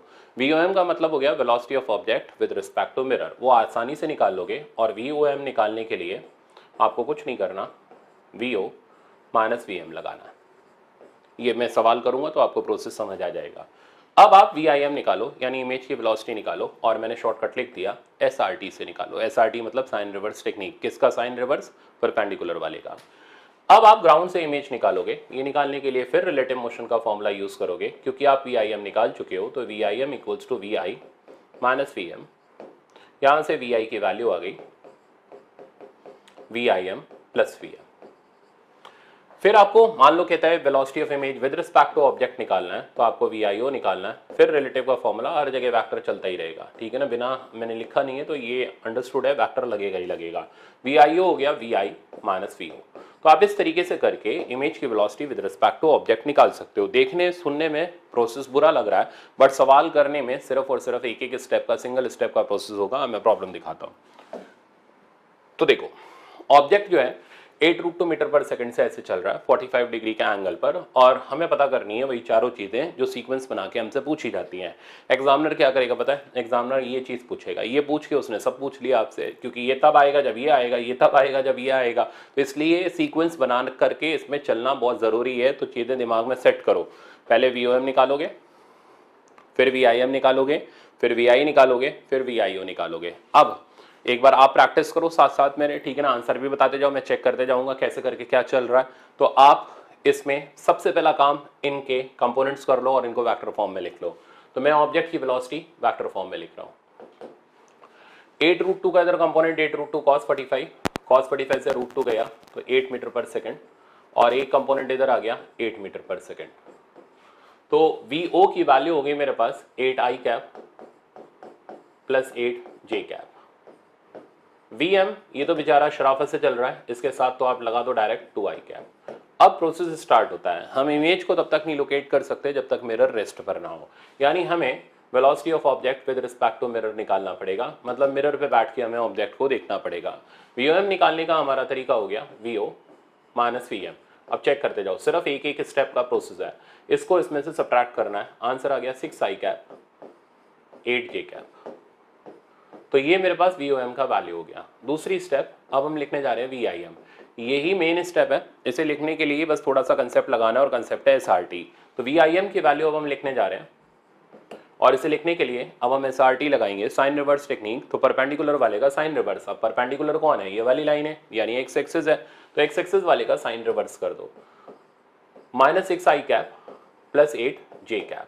अब थर्ड स्टेप, वो बेसिक रिलेटिव मोशन के फॉर्मूले, आपको VI निकालना है। तो VI की वैल्यू हो गई VIM प्लस VM। ये रिलेटिव मोशन से मैंने डायरेक्ट लिख दिया। VIM प्लस VM करोगे तो VIM ये रहा, VM ये रहा, दोनों को बस खाली ऐड करना है, आंसर संभाल के लिखना, -4i cap plus 8j cap. तो मतलब जो जो एग्जामिनर आपसे पूछना चाहता है, आप सब चीज सिर्फ और सिर्फ मेरे इस मेथड से बता सकते हो, और आपका relative motion in plane mirror आराम से उड़ा करके रख सकते हो। तो ये एक स्पेशल टेक्निक थी। अब देखना आगे, VIO चाहिए हमें। तो VIO की अगर आपको वैल्यू निकालनी है तो ये हो गया VI माइनस VO, और VI ये रहा, VO का वैल्यू हमारे पास ये रहा। बड़े संभाल के माइनस करना है, जैसे ही आप इसमें से इसको माइनस करोगे 8j कैप कट जाएगा, आंसर आ जाएगा -12i कैप। तो finally velocity of image with respect to object मेरे पास आ गई 12 मीटर पर सेकंड। माइनस साइन दिखा रहा है लेफ्ट साइड की तरफ, यानी इमेज इधर साइड की तरफ जा रही होगी विद रिस्पेक्ट टू, जब हम उसे ऑब्जेक्ट से बैठ करके देखेंगे। तो ये था प्रॉब्लम जिस बेसिस पर आप सवाल को रिलेटिव मोशन के कर सकते हो। एक और मैं दिखाता हूं। अब जैसे मैंने क्वेश्चन दे दिया, mirror is in XY plane, और मैंने इंस्टेड ऑफ गिविंग मिरर मैंने उसका प्लेन डिफाइन कर दिया कि वो XY प्लेन में है। तो अब ये तय हो गया, X और Y वाली चीज है पैरेलल हो गई, और Z वाली चीज परपेंडिकुलर हो गई। अच्छा, और मैंने कोई कंपोनेंट करने को नहीं बोले, मैंने सीधे वेलोसिटी ऑफ ऑब्जेक्ट दिया i cap plus j cap plus 2k cap. Velocity of mirror भी मैंने दिया -i cap -2j cap plus 3k cap. अब मेरे चारों प्रॉब्लम वही सेम है। Calculate VOM, next calculate VIM, next calculate VI, और लास्ट कैलकुलेट VIO। तो ये सवाल भी अच्छा सवाल माना जाता है, ठीक है ना। और आप इसको किसी भी मतलब ALP बोल सकते हो, एडवांस लेवल प्रॉब्लम बोल सकते हो, बट कंसेप्ट आता है तो कुछ एडवांस लेवल नहीं होता, सब नॉर्मल लेवल ही होता है हमारे लिए। अब चलो सॉल्व करते हैं इसको। पहला काम तो बड़ा आसान है, VOM लिखना है, और ये लिखने का सीक्वेंस अपना यही रखना, हमेशा सवाल इसी सीक्वेंस में करना, कभी गलत नहीं होगा। तो VOM लिखने का हमारा तरीका हो गया VO माइनस VM, इसमें से इसे माइनस किया तो ये माइनस होने की जगह प्लस हो गया। रिजल्ट बताते जाओ, 2i cap plus 3j cap minus k cap. तो ये मेरे पास आ गया velocity of object with respect to mirror. अब आते हैं हम दूसरी सबसे इंपॉर्टेंट स्टेप, स्टार बनाओ ताकि आपको बाद में याद रहे कि आप क्या करने वाले हो। तो VIM लिखते हैं, इसे लिखने के लिए हम SRT यूज करेंगे, साइन रिवर्स टेक्निक यूज करेंगे। किसका साइन रिवर्स करेंगे? जो परपेंडिकुलर होगा। कौन है परपेंडिकुलर? XY में तो मिरर है, तो Z उसका परपेंडिकुलर है, यानी आपको साइन इसका रिवर्स करना है। अच्छी तरह दिमाग में सेट कर लो। तो फाइनल रिजल्ट आया 2i plus 3j plus k cap. ये हो गया velocity of image with respect to mirror. बस ये स्टेप संभाल के लिखनी होती है, उसके बाद तो आसान है। फिर आपको VI का वैल्यू चाहिए, और VI का वैल्यू हो गया VIM plus VM। VIM plus VM करने पर हमारे पास रिजल्ट आ गया। इसमें अब हमें कुछ खास नहीं करना, VM की वैल्यू को ऐड करना है। आई थिंक अब मैं इसको छोड़ सकता हूँ, आप अपने आप कर लेना। और लास्ट स्टेप VIO का वैल्यू आपको निकालना है, ये भी आप अपना कैलकुलेट करके चेक कर लेना, मेरे को बता देना कितना आंसर आपका आ रहा है। तो मेरे ख्याल से अब आपको प्लेन मिरर में रिलेटिव मोशन आ गया, डेविएशन आ गया, ठीक है ना, और आपको नंबर ऑफ इमेजेस आ गई, ठीक है ना, काउंटिंग इमेज मेथड आ गया। अब मैं आपको सिखाता हूँ फिर से एक और ALP यानी एडवांस लेवल की चीज़, कि जब हम मिरर और इंसिडेंट रे को रोटेट करते हैं तो क्या फ़र्क पड़ता है रिफ्लेक्टेड रे के ऊपर। तो इसका अब खैर वीडियो लेक्चर्स और क्लासरूम के अंदर जब ये चलता है तो फुल डिटेल में चलता है। अभी मैं कंप्रेस्ड रिजल्ट दे रहा हूँ ताकि आप सवाल तो लगा पाओ। तो जब हम इंसिडेंट रे और मिरर को रोटेट करते हैं तो क्या फर्क पड़ता है? देखो, इंसिडेंट रे के रोटेट करने का ये फर्क पड़ता है, जिस स्पीड से इंसिडेंट रे घूमती है उसी स्पीड से रिफ्लेक्टेड रे घूमती है, बस डायरेक्शन अपोजिट रहता है। तो अगर इंसिडेंट रे क्लॉकवाइज घूम रही है तो रिफ्लेक्टेड रे सेम स्पीड से एंटी क्लॉकवाइज डायरेक्शन में घूमेगी। तो ये पहला स्टेप है जो आपको दिमाग में रखना है कि इंसिडेंट रे जिस स्पीड से घूमती है उसकी सेम स्पीड से रिफ्लेक्टेड रे घूमती है, बट दोनों के सेंस अपोजिट रहते हैं। मिरर का क्या फर्क पड़ता है? मिरर जिस स्पीड से घुमाते हैं या जितने एंगल से घुमाते हैं उसके डबल एंगल या डबल स्पीड से रिफ्लेक्टेड रे घूमती है और सेम सेंस में घूमती है। तो दोनों के बारे में अच्छी तरह दिमाग में सेट कर लो। इंसिडेंट रे का क्या फर्क पड़ा? इंसिडेंट रे जिस स्पीड से घूमी सेम स्पीड से रिफ्लेक्टेड रे घूमी, बट सेंस अपोजिट, ठीक है ना। मिरर का क्या फर्क पड़ा? जिस स्पीड से मिरर घूमा उसके डबल स्पीड से रिफ्लेक्टेड रे घूमी, बट सेंस कैसा रहा? Same sense. अब मैं आपको दिखाता हूं यहाँ का सवाल कैसे हैंडल करते हैं, तो देखना। Find out angular velocity of reflected ray. अब चेक करो, सबसे पहले इंसिडेंट रे घूम रही है ओमेगा आई से और एंटी क्लॉकवाइज सेंस में घूम रही है। तो अब इंसिडेंट वाले का अगर आप कंट्रीब्यूशन देखोगे तो रिफ्लेक्टेड रे की वेलोसिटी ओमेगा आई रहेगी, ठीक है ना, बट इसका सेंस चेंज हो जाएगा और ये सेंस हो जाएगा clockwise, magnitude as it is रहेगा। अब आपको सर आपने प्लस माइनस क्यों नहीं लगाया, वो मैं आगे लगाऊंगा जब मैं ये देख लूंगा दोनों के सेंस कैसे हैं। अगर सेम मिले तो ऐड कर देंगे, अपोजिट मिले तो ज्यादा कम करके सब्ट्रैक्ट कर देंगे। अब मिरर का देखें, मिरर ओमेगा एम से घूम रहा है, क्लॉकवाइज सेंस में घूम रहा है, तो reflected ray twice omega M से घूमेगी और क्लॉकवाइज सेंस में घूमेगी। तो दोनों सेंस हमें सेम मिल रहे हैं, इसलिए नेट वेलोसिटी जो होगी वो ऐड हो जाएगी। इस तरीके से आप angular velocity of reflected ray निकाल सकते हो। एग्जांपल देखते हैं। जैसे ये रहा एग्जांपल, कहता है इंसिडेंट रे को हम 2 रेडियन पर सेकंड से घुमा रहे हैं, मिरर को 4 रेडियन पर सेकंड से घुमा रहे हैं, रिफ्लेक्टेड रे किस वेलोसिटी से घूमेगी? तो angular velocity of reflected ray, पहले इंसिडेंट का लिखते हैं, मैग्नीट्यूड तो सेम जाएगा यानी 2 रेडियन पर सेकंड ही रहेगा। सेंस सही से लिखना, अगर ये क्लॉकवाइज घूम रहा है तो ये एंटी क्लॉकवाइज घूमेगा। अब मिरर का कंट्रीब्यूशन देखते हैं, मिरर जिस स्पीड से घूम रहा है रिफ्लेक्टेड रे उसके डबल स्पीड से घूमेगी, मतलब 8 रेडियन पर सेकंड। सेंस सेम रहेगा यानी क्लॉकवाइज। अब चेक करो बेटा, दोनों सेंस हमें मिल रहे हैं अपोजिट, कौन ज्यादा मिल रहा है कौन कम मिल रहा है? क्लॉकवाइज वाला ज्यादा मैग्नीट्यूड का, एंटी क्लॉकवाइज कम है। तो angular velocity of reflected ray हमारे पास आ गई, इनमें से इसमें से इसको माइनस कर देते हैं तो 6 रेडियन पर सेकंड, और क्योंकि ये ज्यादा है इसलिए सेंस हमें मिला क्लॉकवाइज। तो ये तरीका रहा angular velocity of reflected ray को निकालने का। मेरे ख्याल से अब ये आपको शायद ज़्यादातर बच्चों को नहीं पता होता कैसे करके इसको मैनेज करते हैं, तो कोटा में भी पढ़ाते हैं तो वो थोड़ा सा बौखला जाते हैं कि यार ये कौन सी नई चीज़ पढ़ा दी। तो आई थिंक ये नया सेक्शन आपको समझ आ गया होगा। अब इस पर बेस्ड एक सेक्शन दिखाता हूँ जो ऑलरेडी आ चुका है। अब इस सवाल को देखो, ये मिरर स्क्रीन के सामने लगा हुआ है, हम मिरर को थीटा एंगल से घुमा रहे हैं, हमें पता करना है कि ये पॉइंट का डिस्प्लेसमेंट स्क्रीन के ऊपर कितना होगा, ठीक है ना। तो हेडिंग है बेस्ड ऑन स्मॉल एंगल, यानी स्मॉल एंगल मतलब हम जो एंगल रखेंगे 1 डिग्री 2 डिग्री 3 डिग्री इस टाइप का एंगल रहेगा और हमें पॉइंट का डिस्प्लेसमेंट पता करना है। अब ध्यान से देखना कैसे करके इसको पता करते हैं। तो तरीका ये कि हम मिरर को अगर थीटा एंगल से घुमाएंगे तो ऐसे सिचुएशन में रिफ्लेक्टेड रे 2 थीटा एंगल से घूमेगी। तो डायग्राम अगला ये रहा कि हमने मिरर को थीटा एंगल से घुमाया और रिफ्लेक्टेड रे उसके डबल एंगल से घूम गई। हमें इस पॉइंट का डिस्प्लेसमेंट पता करना है। तो पहले रे यहाँ टकरा रही थी, अब थीटा से घुमाने के बाद जब रिफ्लेक्टेड रे 2 थीटा से घूमी तो ये रे फाइनली इस जगह टकरा रही है और इसका डिस्प्लेसमेंट ये हो गया। कैसे निकालोगे? राइट एंगल ट्रायंगल की तो प्रॉपर्टी यूज करनी है। तो tan 2 theta equals to x by D. अब थीटा मैंने कैसा बोला, स्मॉल है, तो थीटा स्मॉल है, तो कल भी तो आप इंटरफेरेंस में यही कर रहे थे, tan थीटा को थीटा डाल दिया। तो अगर लार्ज है तो ऐसे ही रहने दो, और अगर स्मॉल है तो आप tan थीटा की जगह या sin थीटा की जगह थीटा यूज कर सकते हो। और फाइनली डिस्प्लेसमेंट आ गया d टाइम्स 2 थीटा। तो ये वो तरीका है जिससे आप डिस्प्लेसमेंट निकाल सकते हो। एग्जाम्पल ये रहा,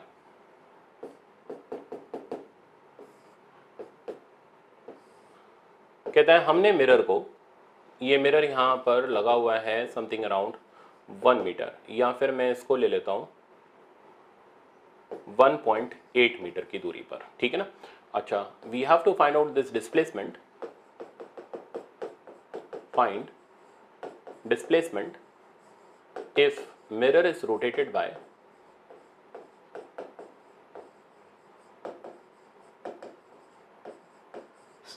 3 डिग्री। तो मिरर को अगर हम 3 डिग्री से रोटेट करें तो डिस्प्लेसमेंट कितना होगा। तो चलो, तो ये टोटल एंगल हमारे पास आ गया 6 डिग्री। अब छोटा सा ही एंगल है, ठीक है ना, और tan थीटा की वैल्यू हम थीटा रख सकते हैं। पर एक चीज में गड़बड़ होती है स्टूडेंट से, वो दिखाऊं क्या होती है। तो x/d की वैल्यू tan थीटा हो गई, मतलब x की वैल्यू होगी d टाइम्स थीटा, d की वैल्यू तो एज इट इज है 1.8, थीटा है 6 डिग्री, डिग्री में नहीं डालना, रेडियन में डालना है। तो डिग्री में बच्चे डाल देते हैं, उनसे यहाँ कहानी खत्म हो जाती है, नेगेटिव मार्किंग हो जाती है, आंसर नहीं आता उनका। तो अगर आपको प्रॉपर सवाल करना है तो थीटा को डिग्री में नहीं, थीटा को रेडियन में डालना है। तो 6 इंटू पाई बाय 180, तो इधर आ गया 100 और फाइनल आंसर x का मेरे पास आ गया 3 पाई बाय 50 और यूनिट आ गया इसका मीटर।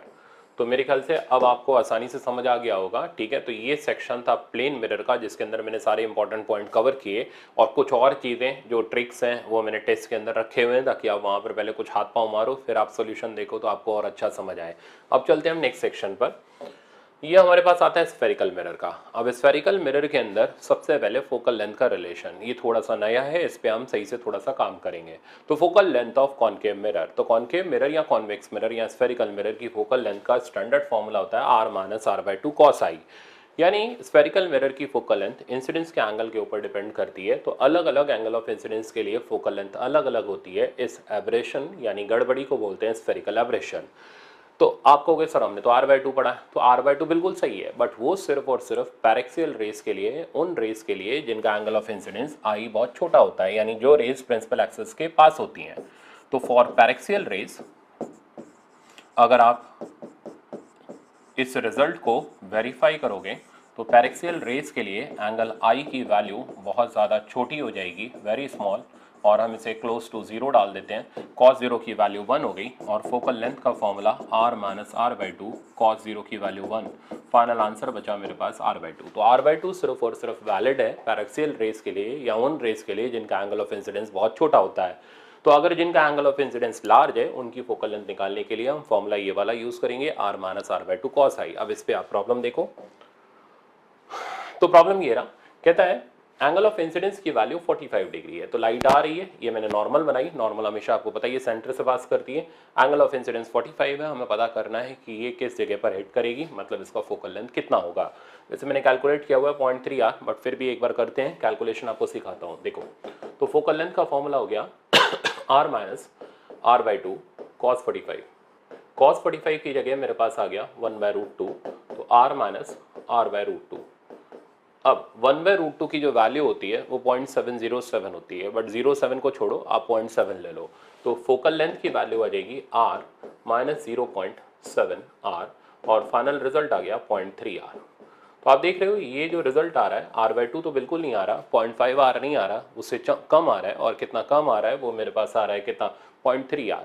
तो कुल मिला के कहानी ये है कि हमेशा केयरफुल रहना, फोकल लेंथ में सीधे ये नहीं चिपका दिया r/2 और आपका आंसर लेकर के चले आए, ये देखा ही नहीं कि एंगल ऑफ इंसिडेंस छोटा था या बड़ा था।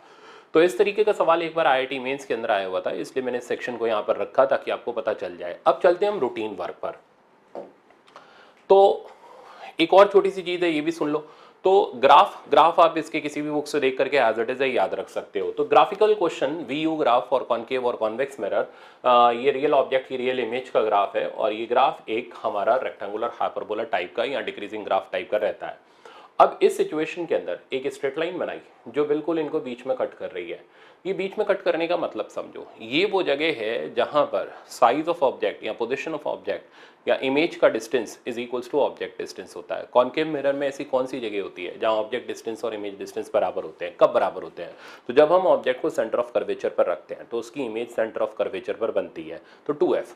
तो एक स्ट्रेट लाइन 45 डिग्री पर अगर हम बनाएं और ये जाकर के इस ग्राफ को कट करती है, तो ये जगह और कुछ नहीं, ये हमारे स्फेरिकल मिरर का सेंटर ऑफ कर्वेचर है, और इस जगह पर कोऑर्डिनेट मिलेगा 2f, 2f। अब इसके बाद क्या होगा और इसके पहले क्या होगा? तो इस रीजन की तरफ पढ़े तो क्या होगा? इस रीजन की तरफ पढ़ने पर u की वैल्यू c से ज़्यादा हो जाएगी, यानी इस रीजन में u ग्रेटर दैन 2f हो जाएगा। अब कॉनकेव मिरर में अगर ऑब्जेक्ट को सेंटर के बियॉन्ड रखेंगे तो इमेज कहाँ बनती है? In between c and f। तो इसलिए v की वैल्यू लेस देन 2f आ जाएगी, बट ग्रेटर देन f रहेगी। इस रीजन में अगर आप निकलोगे तो इस रीजन में जाने पर अब v का वैल्यू ग्रेटर देन 2f हो गया, यानी इमेज बियॉन्ड सेंटर चली गई। तो ऑब्जेक्ट कहाँ पर आया, सेंटर और फोकस के बीच में, यानी u की value less than 2f but greater than f। इन चीज़ के बारे में पूछा गया था, ये भी IIT मेंस के अंदर पूछा गया था, इसलिए मैंने इस ग्राफ को भी यहाँ पर रख दिया ताकि आपका दिमाग खुले, आपको ये चीज़ पता हो। तो 45 डिग्री पर लाइन अगर कट करी तो वो जगह सेंटर ऑफ कर्वेचर होगा, उसके इधर और इधर जाते ही या तो ऑब्जेक्ट बियॉन्ड सेंटर जाएगा या ऑब्जेक्ट इन बिटवीन फोकस और सेंटर आ जाएगा। तो ये भी एक काफ़ी इंपॉर्टेंट क्वेश्चन है जो जनरली बच्चे गलत करते हैं, इसलिए मैंने इस सवाल को यहाँ पर अब आपको सिखा दिया। अब चलते हैं आगे। तो नेक्स्ट है, अब हमारे सिंपल प्रॉब्लम्स आते हैं जो मिरर, अच्छा स्फेरिकल मिरर के अंदर करना क्या क्या है। पहले तो मिरर फॉर्मूला, छोटे मोटे सवाल है वो प्रैक्टिस करने हैं, वो 10th क्लास से चले आ रहे हैं, इसलिए मेरा कुछ खास इंटरेस्ट उसके अंदर नहीं है। इंटरेस्ट मेरा मैग्नीफिकेशन, ट्रांसवर्स मैग्नीफिकेशन में, उसके कंसेप्ट में आपको सिखाऊंगा। एक्सेल मैग्नीफिकेशन का शॉर्टकट मैं आपको दूंगा, ठीक है ना, और फिर मैं आपको relative motion in spherical mirror और डबल मिरर के प्रॉब्लम सिखाऊंगा। तो ये कुछ चीज़ें हम लोग स्फेरिकल मिरर के अंदर देखेंगे। अब देखो, मिरर फॉर्मूला आप सब जानते हो, 1/f 1/v प्लस 1/u। यहाँ से v की वैल्यू निकालोगे तो uf upon u minus F, ये हमारा सिंपल तरीका रहता है।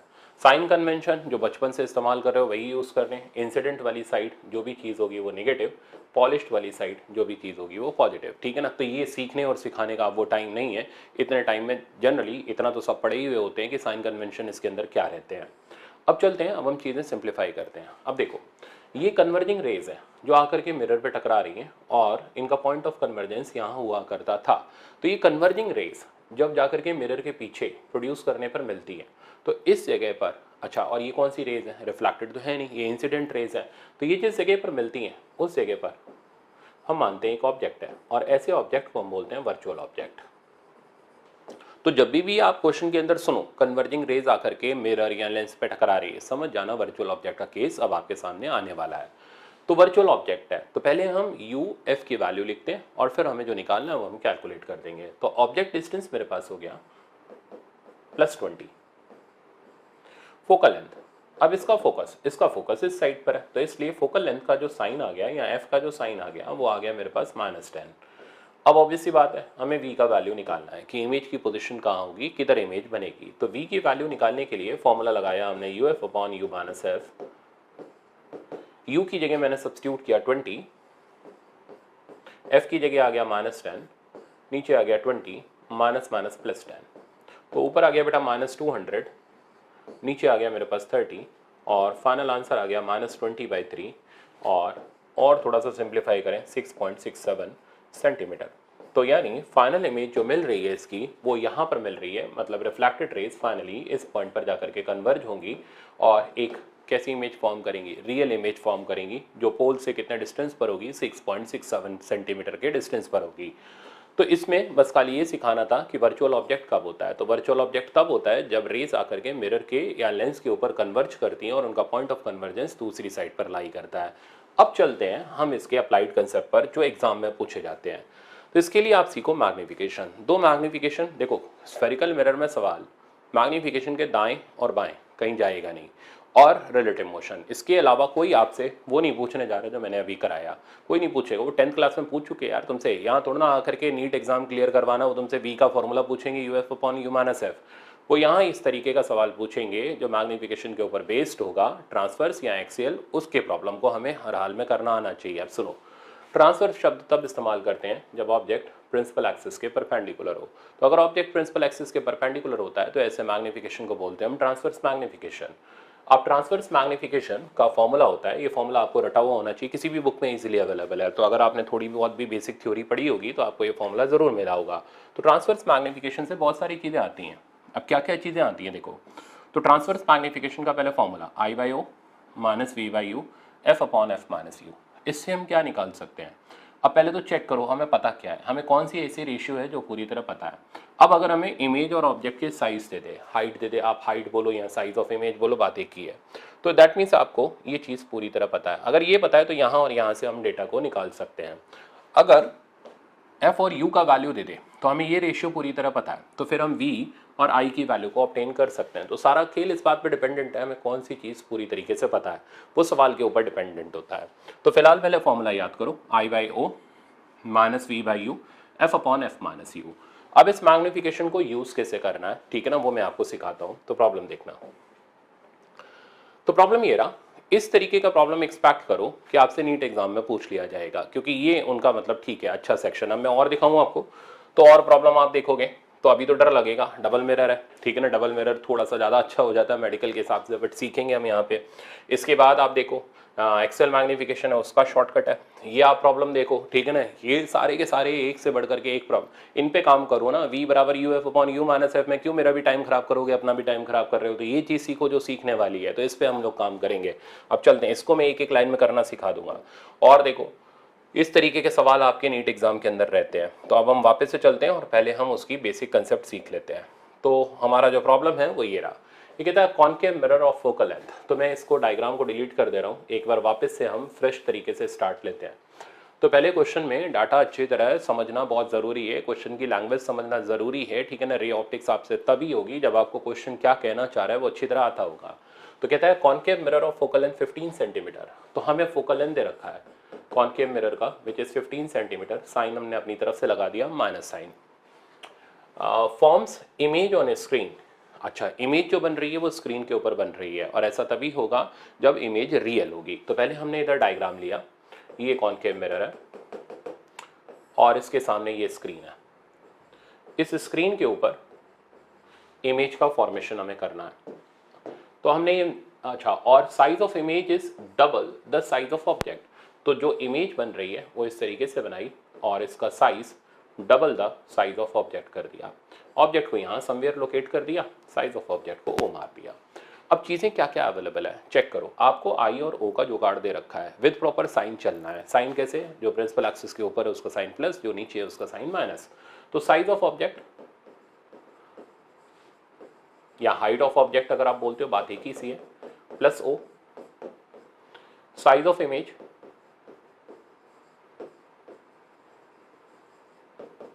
माइनस का 2 टाइम्स हो।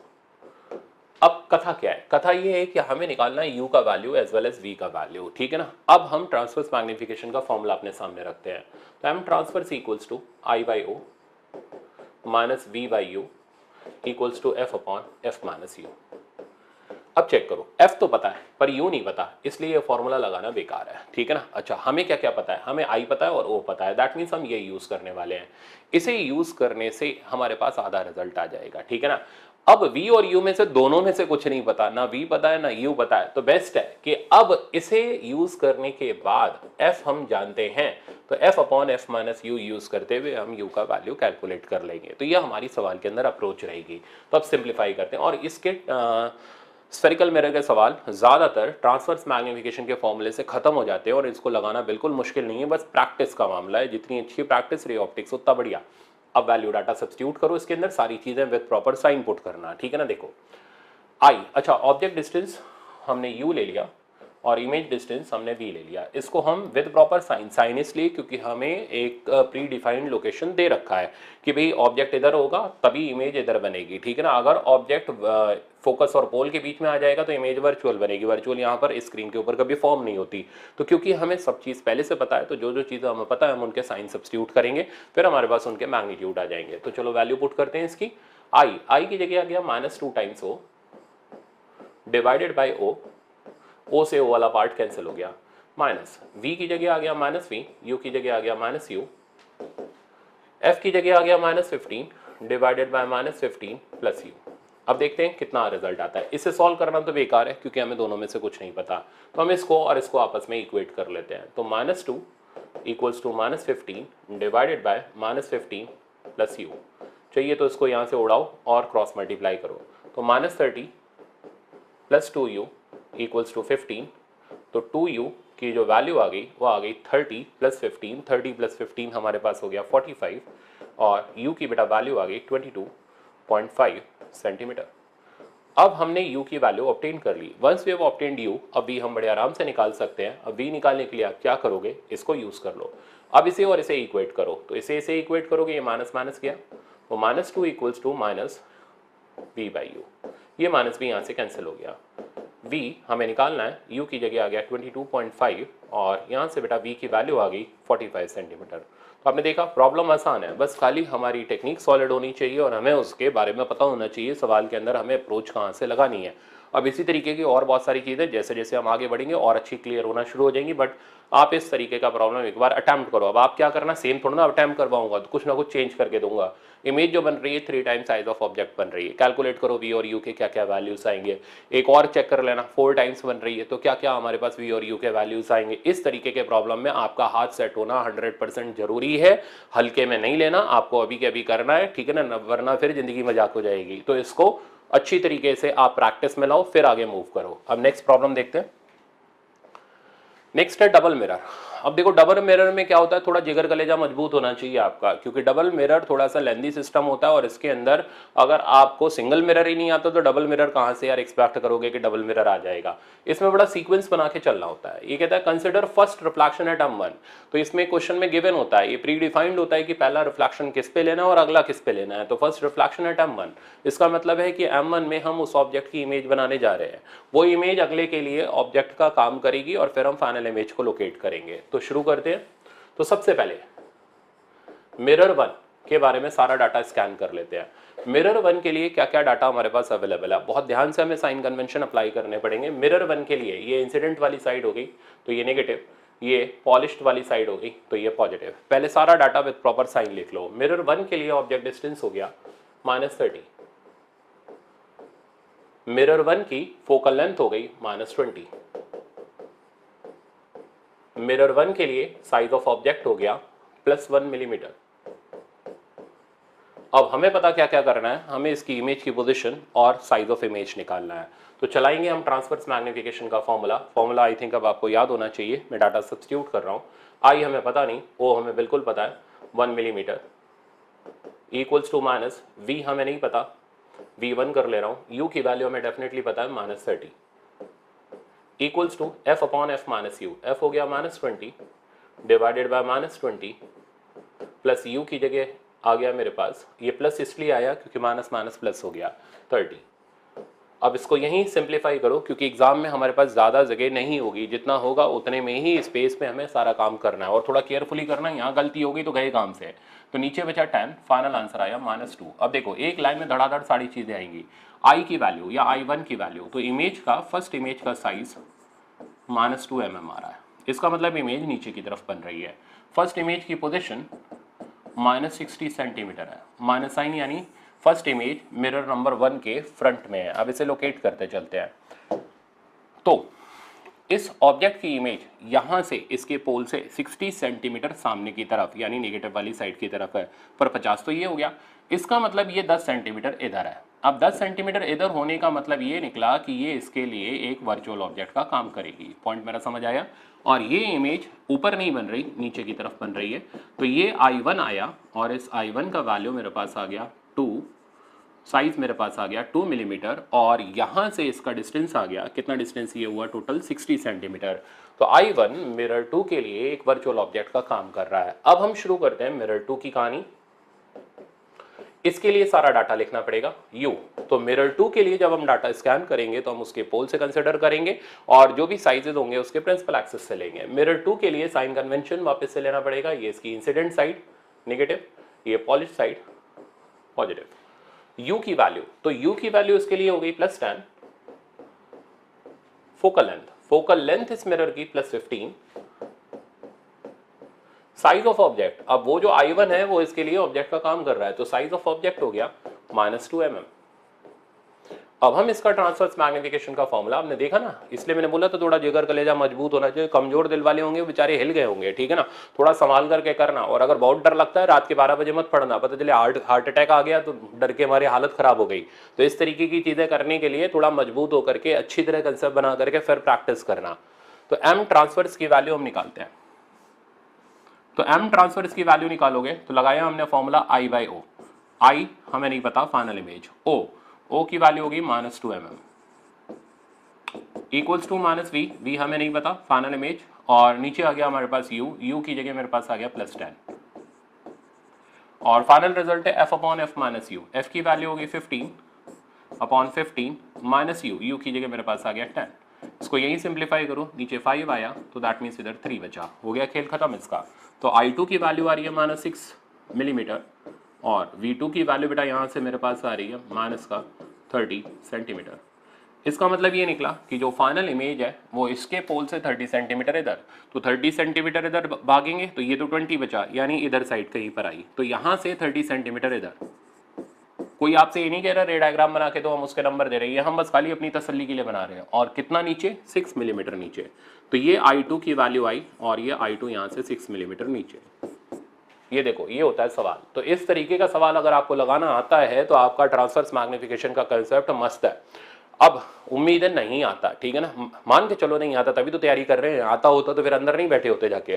तो अब आपका काम क्या है, पहले इस सवाल को अच्छी तरह प्रैक्टिस में लाओ, 1 बार 2 बार 3 बार जितनी बार चाहिए लगाओ, पर ये 100% ग्रिप में होना चाहिए, क्योंकि ये ट्रांसवर्स मैग्निफिकेशन का बेस्ट प्रॉब्लम है।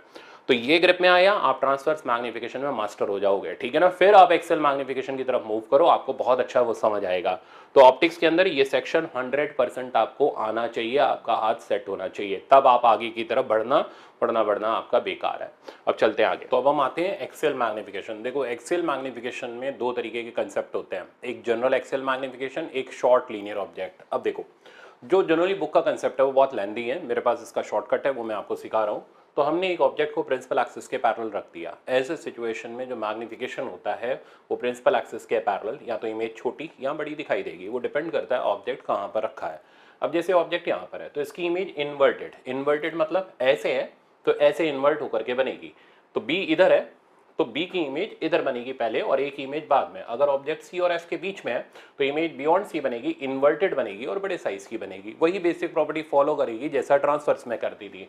अब अगर आप इसकी एक्सियल इमेज का साइज निकालना चाहते हो तो ये एक्सियल इमेज का साइज निकालने के लिए आपको क्या करना पड़ेगा, एक्सेल मैग्निफिकेशन यूज करना पड़ेगा, निकालना पड़ेगा। एक्सेल मैग्निफिकेशन निकालने का मेरा तरीका है कि इन दोनों पॉइंट्स का हम ट्रांसवर्स मैग्निफिकेशन निकाल लेते हैं। ये डायरेक्ट शॉर्टकट है, इससे बहुत लंबा सवाल सिर्फ एक लाइन में कंप्रेस हो जाता है। तो दोनों पॉइंट का ट्रांसवर्स मैग्निफिकेशन निकालने के लिए फॉर्मूला वही सिंपल f/f माइनस u वाला यूज करेंगे। दूसरे का ट्रांसवर्स मैग्निफिकेशन निकालेंगे तो एक्सियल मैग्निफिकेशन दोनों ट्रांसवर्स मैग्निफिकेशन का प्रोडक्ट होता है। Once you have obtained m axial, अब m एक्सियल कोई भी मैग्निफिकेशन होता तो वही है size of image by size of object. तो जब हम एक्सियल मैग्निफिकेशन को साइज ऑफ एक्सियल ऑब्जेक्ट से मल्टीप्लाई करेंगे तो हमें उसकी एक्सियल इमेज का साइज मिल जाएगा। तो इस आई एक्सियल को निकालने के लिए एम एक्सियल को हम इस ओ एक्सियल यानी एक्सियल ऑब्जेक्ट के साइज से मल्टीप्लाई करेंगे तो हमें इसकी इमेज का साइज मिल जाएगा। तो ये सिंपल तरीका होता है जिससे हम एक्सेल मैग्निफिकेशन को एक लाइन में कर सकते हैं। अब इन जनरल मेडिकल में जो आता है वो axial magnification for short linear object आता है। शॉर्ट ऑब्जेक्ट मतलब जिसमें इसका ऑब्जेक्ट का साइज ऑब्जेक्ट डिस्टेंस के कंपेरिजन में बहुत छोटा हो, तो उसको मैं यहाँ मॉडिफाई कर रहा हूँ।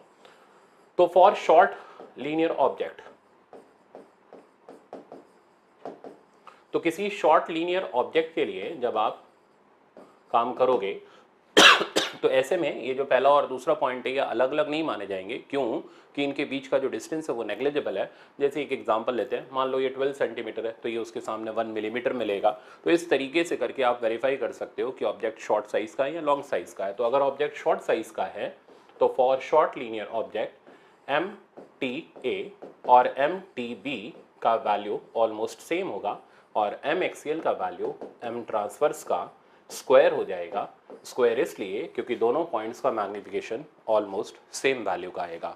तो यहाँ ये रिजल्ट और ज़्यादा आसान हो जाता है, मतलब ट्रांसवर्स मैग्निफिकेशन निकालो, स्क्वायर करो तो आपको एक्सेल मैग्निफिकेशन का वैल्यू मिल जाएगा। और अगर ऑब्जेक्ट की लेंथ अच्छी खासी है तो दोनों पॉइंट का ट्रांसवर्स मैग्निफिकेशन निकालो, मल्टीप्लाई करो, आपको m एक्सियल की वैल्यू मिल जाएगी। अब प्रॉब्लम देखते हैं। तो इस पे जो प्रॉब्लम है वो इस तरीके का प्रॉब्लम है, ये SCV का प्रॉब्लम है जो मैंने यहाँ पर उठा करके रखा हुआ है। आप जरा चेक करो, ऑब्जेक्ट जो है प्रिंसिपल एक्सिस के परपेंडिकुलर भी है एज वेल एज पैरेलल भी है। क्वेश्चन बहुत अच्छा है, ऐसा क्वेश्चन जनरली ज़्यादातर बच्चे छोड़ देते हैं, उनके पास का नहीं होता। अब हम लोग अगर लास्ट मोमेंट पे इस प्रॉब्लम को कर लेंगे तो आप ये समझो एक ही सवाल के अंदर आप ट्रांसफर भी सीख गए, एक्सियल भी सीख गए, दैट मीन्स आपका स्फेरिकल मिरर पूरा ग्रिप में आ गया। प्रैक्टिस करने के लिए टेस्ट है ही आपके पास। अब हम इसका सिंप्लीफिकेशन देखते हैं। अच्छा करेंगे क्या, सबसे पहले वेरीफाई करेंगे साइज ऑफ ऑब्जेक्ट बड़ा है या छोटा है। तो वो ऑब्वियसली ये 1 मिलीमीटर है, ये 20 सेंटीमीटर है, तो शॉर्ट ऑब्जेक्ट है। तो हम फटाफट से एम ट्रांसफर्स का वैल्यू निकाल लेते हैं, ठीक है ना। एम ट्रांसफर्स हमें बहुत सारी चीज़ों के बारे में बताएगा। चलो पहले मैं निकाल लूँ। एम ट्रांसफर्स हो गया F upon F minus you. F की value -15 divided by -15 plus minus minus plus 20, नीचे बचा बेटा 5 और आंसर आ गया -3। तो एम ट्रांसफर्स का वैल्यू मेरे पास -3 आया। अब मैं बताता हूँ एम ट्रांसफर से क्या क्या निकाल सकते हैं। एम ट्रांसफर्स को अगर हम ट्रांसफर्स ऑब्जेक्ट से मल्टीप्लाई करें तो उसकी इमेज का साइज मिल जाएगा। भाई एम ट्रांसफर्स का फॉर्मूला था क्या, एम ट्रांसफर्स था I/O।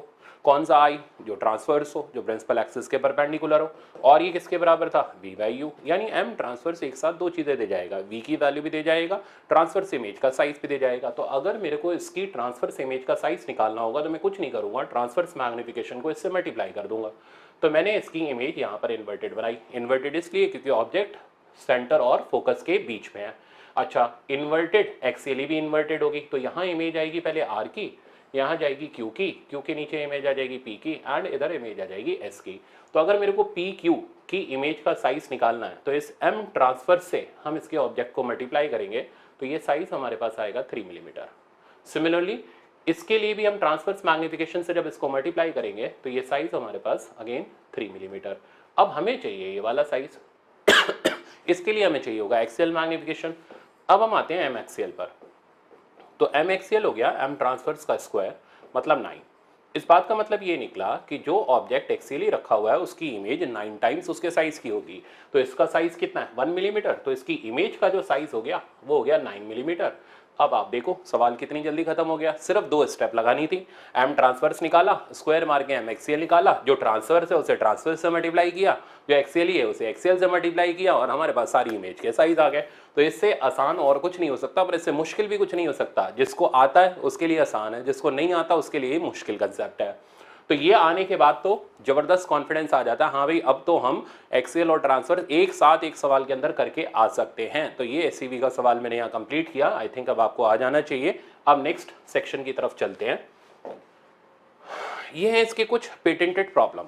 तो इन जनरल जब भी इसमें से प्रॉब्लम आए हुए हैं तो कुछ इस तरीके के प्रॉब्लम आपको ज्यादातर देखने को मिलेंगे। जैसे इस प्रॉब्लम को देखो, मतलब पेटेंटेड है, आया तो यही आना है, वर्ड टू वर्ड यही आता है, मॉडिफाई नहीं होता प्रॉब्लम।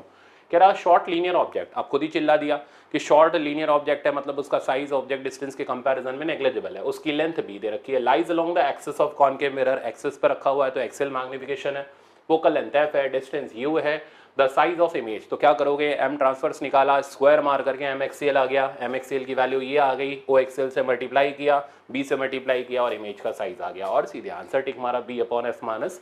अच्छा अब यहाँ पर एफ माइनस यू या u minus f whole square है तो फर्क नहीं पड़ता उससे। अच्छा इसी तरीके से अब आप इस सेक्शन को देखो, ये भी फिर से क्योंकि अभी इसका प्रॉब्लम आप आगे देखोगे तो नीट 2018 के अंदर आया हुआ था। तो relative motion in spherical mirror, अब प्लेन मिरर का तो आप अभी सीख करके आए, स्फेरिकल। अच्छा प्लेन मिरर में टेक्निक क्या थी, VIM लिखते वक्त हम लोग SRT लगाते थे, यहाँ पर भी VIM लिखते वक्त हम कुछ एक नया तरीका लगाते हैं। तो VIM का मतलब velocity of image with respect to mirror. Differentiation से ये सारी चीज आती है, आपको नहीं करना, आप सिंपल रिजल्ट याद रखो कि VIM का जो वैल्यू होता है, अब देखो फिर से वही आ गया एम ट्रांसफर्स। इसलिए मैंने कहा ना हमारा पूरा स्फेरिकल मिरर ऐसा जबरदस्त कंट्रोल में आता है, एम ट्रांसफर्स जिसको आ गया वो बिल्कुल नचा देता है स्फेरिकल मिरर के सेक्शन को। तो एम ट्रांसफर्स का होल स्क्वायर टाइम्स VOM। तो यहाँ SRT नहीं करना, ठीक है ना, साइन रिवर्स टेक्निक नहीं करना, यहाँ पर हम एम ट्रांसफर्स का स्क्वायर करेंगे। वहाँ क्यों SRT करना था, प्रूफ दे देता हूँ। प्लेन मिरर था, size of image size of object बराबर होता था, तो एम ट्रांसफर्स की वैल्यू 1 हो जाएगी और साइन देख लो नेगेटिव आ जाएगा, ठीक है ना। तो यहाँ पर SRT नहीं करना, यहाँ पर माइनस एम ट्रांसफर्स का स्क्वायर इंटू VOM करना है। तो स्टेप ऑफ वर्किंग क्या रहेगी, पहले हम VOM निकालेंगे, वो तो ऐसे ही आसानी से आ जाएगा VO माइनस VM करके, फिर हम निकालेंगे VIM। उसके लिए हमें चाहिए होगा एम ट्रांसफर्स, वो हमारा फॉर्मूला रेडी है, F upon F minus U. M transfers आ गया, फट से हमने उसको वहाँ डाला, VIM आ गया, VI निकालने के लिए वही रिलेटिव वाला फॉर्मूला, VIO निकालने के लिए वही सिंपल फॉर्मूला, और यहाँ से हमारा relative motion in spherical mirror फटाक से खत्म हो जाएगा। अब सवाल देखो, तो ये पूरा फुल फ्लैश प्रॉब्लम है बट मैंने सॉल्व किया हुआ है। अच्छा देखो स्टार्टिंग ही मैंने किससे करी, मैंने पहले MT निकाला कि यार बीमारी खत्म करो, MT निकालो ताकि आगे हमें सोचना ना पड़े। तो F upon F minus you किया, रिजल्ट आ गया -2। अब चीजें वेक्टर फॉर्म में लिख ली। अच्छा वेक्टर लगाने की मेरे को इसलिए जरूरत नहीं पड़ी क्योंकि ये एक्स एक्सिस की तरफ ही मोशन है। एक से ज़्यादा एक्सिस होती तो मैं वेक्टर लगा लेता, वैसे आप चाहिए तो आप लगा सकते हो, बनानी है उसमें।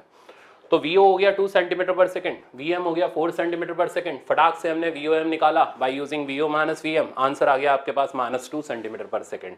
VIM निकाला, फॉर्मूला लगा के -mt² into VOM as it is substitute किया, मेरे पास VIM का वैल्यू आ गया। VIM आने के साथ ही अब रिलेटिव की तरफ सवाल चलता है। VI निकालना है, VIM प्लस VM किया, VIO निकालना है, VI माइनस VO किया। अब आपको पता है ना आपका काम क्या है, कि आप एक बार इसको फटाफट से सॉल्व करोगे, फिर आप अगले सवाल की तरफ मूव करोगे। ठीक, अब मैं दिखाता हूं आपको, देखो नीट 2018 का प्रॉब्लम। तो ये 2018 का प्रॉब्लम इसी तरीके के ऊपर बेस्ड है, आप इसको कई तरीके से लगा सकते हो। मैं आपको बहुत सारे मेथड दे दूंगा इस प्रॉब्लम को लगाने के, जो पसंद आए वो लगा लेना। देखो पहले प्रॉब्लम क्या कह रहा है, an object is placed at a distance of 40 centimetre from a concave mirror of focal length 15 centimetre. तो ये कॉनकेव मिरर है, फोकल लेंथ इसकी 15 है, ये फोकस हो गया, सेंटर 30 सेंटीमीटर के डिस्टेंस पर हो गया, और ऑब्जेक्ट यहां कहीं पर है बियॉन्ड सेंटर, और इधर से इसका डिस्टेंस, ऑब्जेक्ट का डिस्टेंस हमें दे रखा है 40 सेंटीमीटर। अब आगे की कहानी बढ़ती है। If the object is displaced through a distance of 20 centimetre, यानी ऑब्जेक्ट को मूव कराना है 20 सेंटीमीटर, तो मूव तो भाई इधर भी करा सकते हो, इधर भी करा सकते हो, तो देखना पड़ेगा किधर कराना है। Towards the mirror, towards the mirror मतलब आगे। अच्छा, अब जरा चीजें पहचानो, 20 सेंटीमीटर आगे ले चलना है, तो ये तो डिस्टेंस था 30, तो इसका मतलब ये 10 हो गया, तो 10 यहां, तो 10 आगे ले आए, तो ये ऑब्जेक्ट का इनिशियल पोजीशन, ये ऑब्जेक्ट का फाइनल पोजीशन, एंड ऑब्जेक्ट का डिस्प्लेसमेंट इज 20 सेंटीमीटर। इसमें ऑब्जेक्ट अगर इधर है तो इमेज यहां बनेगी, और ऑब्जेक्ट जब C और F के बीच में आ जाएगा तो इधर इमेज आ जाएगी, यानी image is moving away from mirror. तो इसमें से दो ऑप्शन तो वैसे ही रिजेक्ट हो गए जो टुवर्ड्स मिरर वाले थे। अब ले दे के बचे दो, away from mirror, away from mirror, तो 50-50 लाइफलाइन तो आ ही गई। अब देखते हैं कि कौन सा ऑप्शन किस तरीके से करेक्ट है। देखो नंबर ऑफ तरीके ही है कि हम एक काम करते हैं, इन दोनों पोजीशंस का ट्रांसवर्स मैग्निफिकेशन निकाल के इनका एक्सेल मैग्निफिकेशन निकाल लेते हैं, इधर से लेंथ ऑफ इमेज निकाल लेते हैं, तो एक तरीके से ये लेंथ ऑफ एक्सेल इमेज का काम करेगी। और अगर ऐसे नहीं करना तो V1 निकाल लो, V1 यानी इसकी इमेज की पोजीशन निकाल लो, V2 निकाल लो, इसकी इमेज की पोजीशन, V2 माइनस V1 कर लो। तो दो तरीके मैंने आपको दिए, एक्सेल से भी कर सकते हो, V से भी कर सकते हो। अब एक्सेल से हम इतने सारे सवाल कर चुके, तो चलो V वाले रिजल्ट से लगा लेते हैं। तो V का फॉर्मूला हो गया UF upon U minus F। अब डेटा को सिंप्लीफाई करते हैं, U1 यानी इसकी पोजीशन वो हो गई -40 इंटू माइनस का 15 डिवाइडेड बाय नीचे आया -40 प्लस 15। देखते हैं कितना रिजल्ट बन रहा है। तो V1 की वैल्यू आ गई प्लस का 40 इंटू 15 डिवाइडेड बाय माइनस का नीचे बचा हमारे पास 40 माइनस 15, दैट मीन्स ये आ गया 25। तो 5 से कटा 5 3 जा 5 5 5 8 जा, आंसर आ गया 24, तो -24 सेंटीमीटर। तो फर्स्ट इमेज की पोजीशन यानी यहां से I1 की दूरी हमारे पास आ गई, और कितनी आ रही है 24 सेंटीमीटर, और साइन इसका इधर नेगेटिव है। नेगेटिव का मतलब आप जानते हो लेफ्ट साइड की तरफ बन रहा है। अब हम सिमिलर मैनर में V2 निकाल लेते हैं, same formula UF upon U minus F। U की जगह बेटा अब आप डालोगे यहाँ से यहाँ तक की दूरी, वो होगी 40 माइनस 20, कितना बचा 20, तो रिजल्ट आ गया -20 -15 -20 प्लस 15, तो ऊपर आ गया +20 इंटू 15 डिवाइडेड बाय माइनस का 5, आंसर आ गया माइनस का 60 सेंटीमीटर। तो V2 की दूरी यहाँ से 60 सेंटीमीटर हो गई। अब कितना डिस्टेंस ये आगे मूव करा, तो डिस्टेंस मूव्ड बाय इमेज ये मेरे पास आ गया, और बड़े आराम से आ गया 60 माइनस 24, आंसर बना ये 36 सेंटीमीटर, और कहाँ की तरफ, अवे। तो ऑप्शन नंबर हमारा डी इसमें करेक्ट हो गया। तो देखा ना, मुश्किल नहीं है यार नीट का एग्जाम, बस थोड़ा सा कंट्रोल चाहिए, आप आराम से पार हो जाओगे। फिर कौन कहता है फिजिक्स पढ़ो अगले साल जा करके अपना बनो डॉक्टर, ठीक है ना, बट उसके लिए कम से कम अभी थोड़ी सी तैयारी कर लो जिससे नीट में अच्छे नंबर आ जाए। अब चलते हैं आगे, नेक्स्ट है हमारे पास, अब आता है स्नेल्स लॉ यानी रिफ्रैक्शन का कंसेप्ट। पहले स्नेल्स लॉ रिवाइज कर लेते हैं। तो मेरा स्नेल्स लॉ थोड़ा अलग तरीके से चलता है। मेरा स्नेल्स लॉ ये कहता है कि अगर लाइट किसी मीडियम में ट्रैवल कर रही है और नॉर्मल से थीटा एंगल पर टकरा रही है, तो म्यू साइन थीटा का प्रोडक्ट कांस्टेंट है। अब ये रिजल्ट मेरे को बड़ी हेल्प करता है मल्टीपल मीडियम में लगाने में। तो मल्टीपल मीडियम मतलब बहुत सारे मीडियम आपको दिखाई दे ही रहे हैं। तो इधर म्यू साइन थीटा लिखा, तो mu 1 sine theta 1, mu 2 sine theta 2, mu 3 sine theta 3 and up to so on. अब इसमें खास बात ये है कि एक जगह का जो रिफ्रैक्शन का एंगल है अगली जगह का वो इंसिडेंस बन जाता है। तो जब तक सरफेसेस प्लेन पैरेलल हैं तो हर जगह का म्यू साइन थीटा आपस में बराबर मिलता चला जाएगा। तो अगर आपको यहाँ का डाटा दे रखा है और यहाँ का एक्सेस करना है, आप डायरेक्ट दोनों को इक्वेट करके भी निकाल सकते हो। एक और बड़ी इंपॉर्टेंट बात, स्नेल्स लॉ में जब आप बुक वगैरह के अंदर लगाते हो तो μ1 sin i इक्वल्स टू, जैसे जनरली आपने ये एनसीईआरटी के अंदर आप इस तरीके से पढ़ोगे μ2 sin r, आपने ये लगाया, यहाँ से रिजल्ट आया sin i by sin r equals to μ2 by μ1। तो इसका भी एक बार नोटेशन चेक कर लेते हैं। μ2 बाय μ1 को बोलते हैं relative refractive index of medium 2 with respect to 1। तो मीडियम 2 विद रिस्पेक्ट टू 1, और उसको लिखने का सिंबॉलिक रिप्रेजेंटेशन 1 μ2 होता है, ना कि 2 μ1। तो 1 μ2 का मतलब relative refractive index of μ2 with respect to μ1। तो ये हुआ एनसीईआरटी के हिसाब से स्नेल्स लॉ लगाने का तरीका। एक और बड़ी इंपॉर्टेंट बात है, वो बात ये है कि स्पीड ऑफ लाइट या फिर वेवलेंथ ये इनवर्सली प्रोपोर्शनल होती हैं रिफ्रैक्टिव इंडेक्स के। तो अगर आप किसी मीडियम में स्पीड ऑफ लाइट निकालना चाहते हो तो उसका formula c by mu, wavelength निकालना चाहते हो किसी मीडियम में वो होगी lambda by mu. Frequency change नहीं करती मीडियम चेंज करने पर, इसलिए मीडियम जब चेंज होता है तो कलर चेंज नहीं होता, ठीक है ना। वेवलेंथ और स्पीड तो चेंज होती है बट कलर का चेंज नहीं होता। तो कुछ छोटे मोटे प्रॉब्लम आपको इस फॉर्मूले पर में मिल जाएंगे। अब हम आते हैं, आपने मेरे से ब्रूस्टर लॉ भी कुछ दिन पहले कुछ दिन क्या कल परसों ही पढ़ा था, और वो हम लोगों ने पोलराइजेशन वाले टॉपिक के अंदर देखा था। तो बिल्कुल वैसे ही सवाल मैंने यहाँ फ्रेम किया हुआ है। अब सवाल पढ़ो। When light is incidented at an angle of 60 degree, same data यही था, then reflected and refracted rays are mutually perpendicular। reflected आपस में perpendicular है, ठीक है भाई, बड़ी अच्छी बात है। ऐसा कब होता है? ऐसा तब होता है जब एंगल पोलराइजिंग एंगल हो।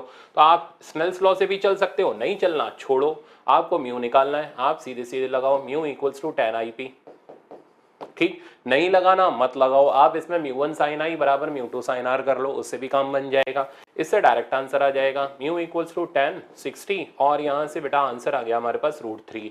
तो ये भी एक इंपॉर्टेंट वर्जन था जो ब्रूस्टर लॉ का फिर से मैंने इधर ऑप्टिक्स के अंदर कवर किया। अब चलते हैं आगे। अब जो आप देख रहे हो वो रियल एपरेंट डेप्थ का सिंपल कंसेप्ट है, फिर मैं इसमें एक ब्रह्मास्त्र दूंगा, ठीक है ना। वो मेरा तरीका मल्टीपल मीडियम को हैंडल करने का, उसमें आप चिड़िया तोता मछली उड़ा दो, सवाल को कोई दिक्कत नहीं आएगी, कैसा भी मीडियम हो। फिलहाल पहले आसान सा वर्जन देखते हैं। तो कहानी ऐसी है कि एक ऑब्जर्वर ऑब्जेक्ट को रेयर मीडियम से देख रहा है, यानी हम एक पानी की बोतल को बाहर से देख रहे हैं और उसका बेस जो होगा वो हमें थोड़ा ऊपर उठा हुआ दिखाई देगा। तो एक्चुअल डेप्थ यहाँ से यहाँ तक की दूरी होती है और इस दूरी को हम बोलते हैं एपरेंट डेप्थ, और ये जो शिफ्टिंग होती है इसको बोलते हैं एपरेंट शिफ्टिंग। तो अब रियल डेप्थ एपरेंट डेप्थ का रिलेशन क्या होता है? तो अगर ऑब्जेक्ट डेंसर मीडियम में है, ऑब्जर्वर रेयरर मीडियम में है, तो ऐसे में इमेज जो होती है वो सरफेस के पास शिफ्ट हो जाती है। और एपरेंट डेप्थ निकालने के लिए हम रियल डेप्थ को म्यू से डिवाइड करते हैं, यानी रिफ्रैक्टिव इंडेक्स से डिवाइड करते हैं। तो दो तरीके के कंसेप्ट यहाँ चलते हैं, एक तो डिवाइड मल्टीप्लाई वाला आसान सा कंसेप्ट, फिर आता है मल्टीपल मीडियम जहां मेरा ब्रह्मास्त्र काम करेगा। दोनों चीजें आपको अच्छे से आनी चाहिए, आप ध्यान से सीखना। अब चलते हैं अगले पर। अगर प्रोसेस उल्टा हो, ऑब्जर्वर डेंसर मीडियम में हो, ऑब्जेक्ट रेयरर मीडियम में हो, तो ऐसे में इमेज दूर शिफ्ट हो जाएगी और इस हाइट को हम निकालेंगे जिसको हम बोलेंगे एपरेंट हाइट। उसे निकालने का तरीका म्यू इंटू रियल हाइट। तो अगर इमेज सरफेस के पास आती है तो डिवाइड करो, इमेज सरफेस से दूर जाती है तो मल्टीप्लाई करो, ठीक है ना। तो ये सिंपल फंडा होता है डिवाइड मल्टीप्लाई करने का, बट ये तब तक कामयाब है जब तक दो मीडियम है, एक रेयरर और एक डेंसर। जब मल्टीपल मीडियम होते हैं तो डिवाइड मल्टीप्लाई करने में आफत आ जाती है, उसके लिए अलग तरीके हैं। तो पहले इसको सीखते हैं। अच्छा, ये तो फॉर्मूला हो ही गया। अब आते हैं हम इस सवाल पर, ये मोस्ट इंपॉर्टेंट सवाल है और रियल एपरेंट डेप्थ का मोस्ट एक्सपेक्टेड प्रॉब्लम है। इस टाइप का प्रॉब्लम स्टूडेंट से गलत होता ही होता है, ठीक है ना। तो ये कहानी ऐसी है कि as it is word to word यही आता है, कुछ और मॉडिफाई होके नहीं मिलेगा। मैं फिर बोल रहा हूँ, देखो, find out height up to which liquid of refractive index, liquid का रिफ्रैक्टिव इंडेक्स 4/3 दे रखा है, is filled in beaker of height 21 centimetre such that when beaker is observed from outside it is seen half filled. अब खेल बड़ा interesting है, आप सीखो इसको। तो हमने एक बीकर ले रखा है, इस बीकर का हाइट 21 सेंटीमीटर है, कहते हैं पानी कितना भरे सच दैट जब हम यहाँ से देखें तो हमें बीकर आधा भरा दिखाई दे, हाफ फिल्ड दिखाई दे या हाफ एम्प्टी दिखाई दे, बात एक ही है। तो हमने एक साइड तक पानी को भर दिया। अब जब हम यहाँ से देखेंगे तो हमें इस बीकर का बॉटम यहाँ नहीं दिखेगा, सरफेस के थोड़ा पास दिखेगा। तो फट से हमने इसकी इमेज बनाई, तो हमें बीकर का बॉटम जितनी दूरी पर दिख रहा है वो दूरी हो गई मेरे पास x/μ। अब जब हम यहां से देखेंगे तो इसको भूल जाओ, अब हमें ये आधा भरा और आधा खाली दिखाई दे, मतलब ये और ये बराबर हो। अब वो बोले नहीं 1/3 भरा दिखाई दे, तो इसका मतलब इसकी वैल्यू इसकी 1/3 होनी चाहिए, ठीक है ना। तो 1/3 भरा दिखाई दे तो इसकी वैल्यू टोटल की 1/3 होनी चाहिए, ऐसे भी आप कर सकते हो। अब मान लो बोले 1/4 भरा हुआ दिखाई दे, तो इसकी वैल्यू इस टोटल की 1/4 कर दो, ऐसे भी आप कर सकते हो। तो आधा खाली आधा भरा दिखाई दे, मतलब ये दोनों आपस में बराबर हो, या इसकी वैल्यू इस पूरे की आधी दिखाई दे, बात दोनों से एक ही आएगी। तो मैं दोनों को इक्वेट कर देता हूं। तो x बाई म्यू की वैल्यू मैंने 21 माइनस एक्स के बराबर डाली। x की वैल्यू मेरे पास अवेलेबल थी 4/3 equals to 21 minus x. X वाला टर्म इधर लाते हैं, तो एलसीएम में आ गया 7x/4 इक्वल्स टू 21। तो x की वैल्यू बेटा मेरे पास आ गई 12 सेंटीमीटर। इसका मतलब वाटर उसमें 12 सेंटीमीटर की हाइट तक भरा हुआ होना चाहिए। ऐसा होने पर जब हम ऊपर से झांक करके देखेंगे तो हमें बीकर आधा भरा और आधा खाली दिखाई देगा। तो ये था आपका वाटर इन बीकर का कंसेप्ट। अच्छा, अब इसी सवाल को रिवर्स कर सकते हैं। मान लो वो आपको पानी की हाइट देते और कहते बीकर की हाइट बताओ सच दैट आधा खाली आधा भरा दिखाई दे, तो सेम मैनर में आप इस तरीके से प्रॉब्लम को कर सकते हो। तो ये काफी इंपॉर्टेंट प्रॉब्लम था, एक बार आप ट्राई करो फिर आप आगे बढ़ना। अब चलते हैं नेक्स्ट प्रॉब्लम पर। ये भी काफी इंपॉर्टेंट प्रॉब्लम है, air bubble in glass slab. इसमें क्या होता है, इसमें ग्लास स्लैब के अंदर एक एयर बबल है, छोटा सा एयर का बबल कई बार रह जाता है ग्लास के अंदर। तो कहता है एक तरफ से झांक के देखने पर इसकी इमेज दिखाई देती है पर्टिकुलर डिस्टेंस पर, दूसरी तरफ से झांक के देखने पर इतने डिस्टेंस पर दिखाई देती है। तो बताओ थिकनेस ऑफ स्लैब कितना है। तो ये मान लो ग्लास स्लैब है और ऑब्जेक्ट यहाँ पर लोकेटेड है। इस तरफ से इसका डिस्टेंस x है और दूसरी साइड से इसका डिस्टेंस y है।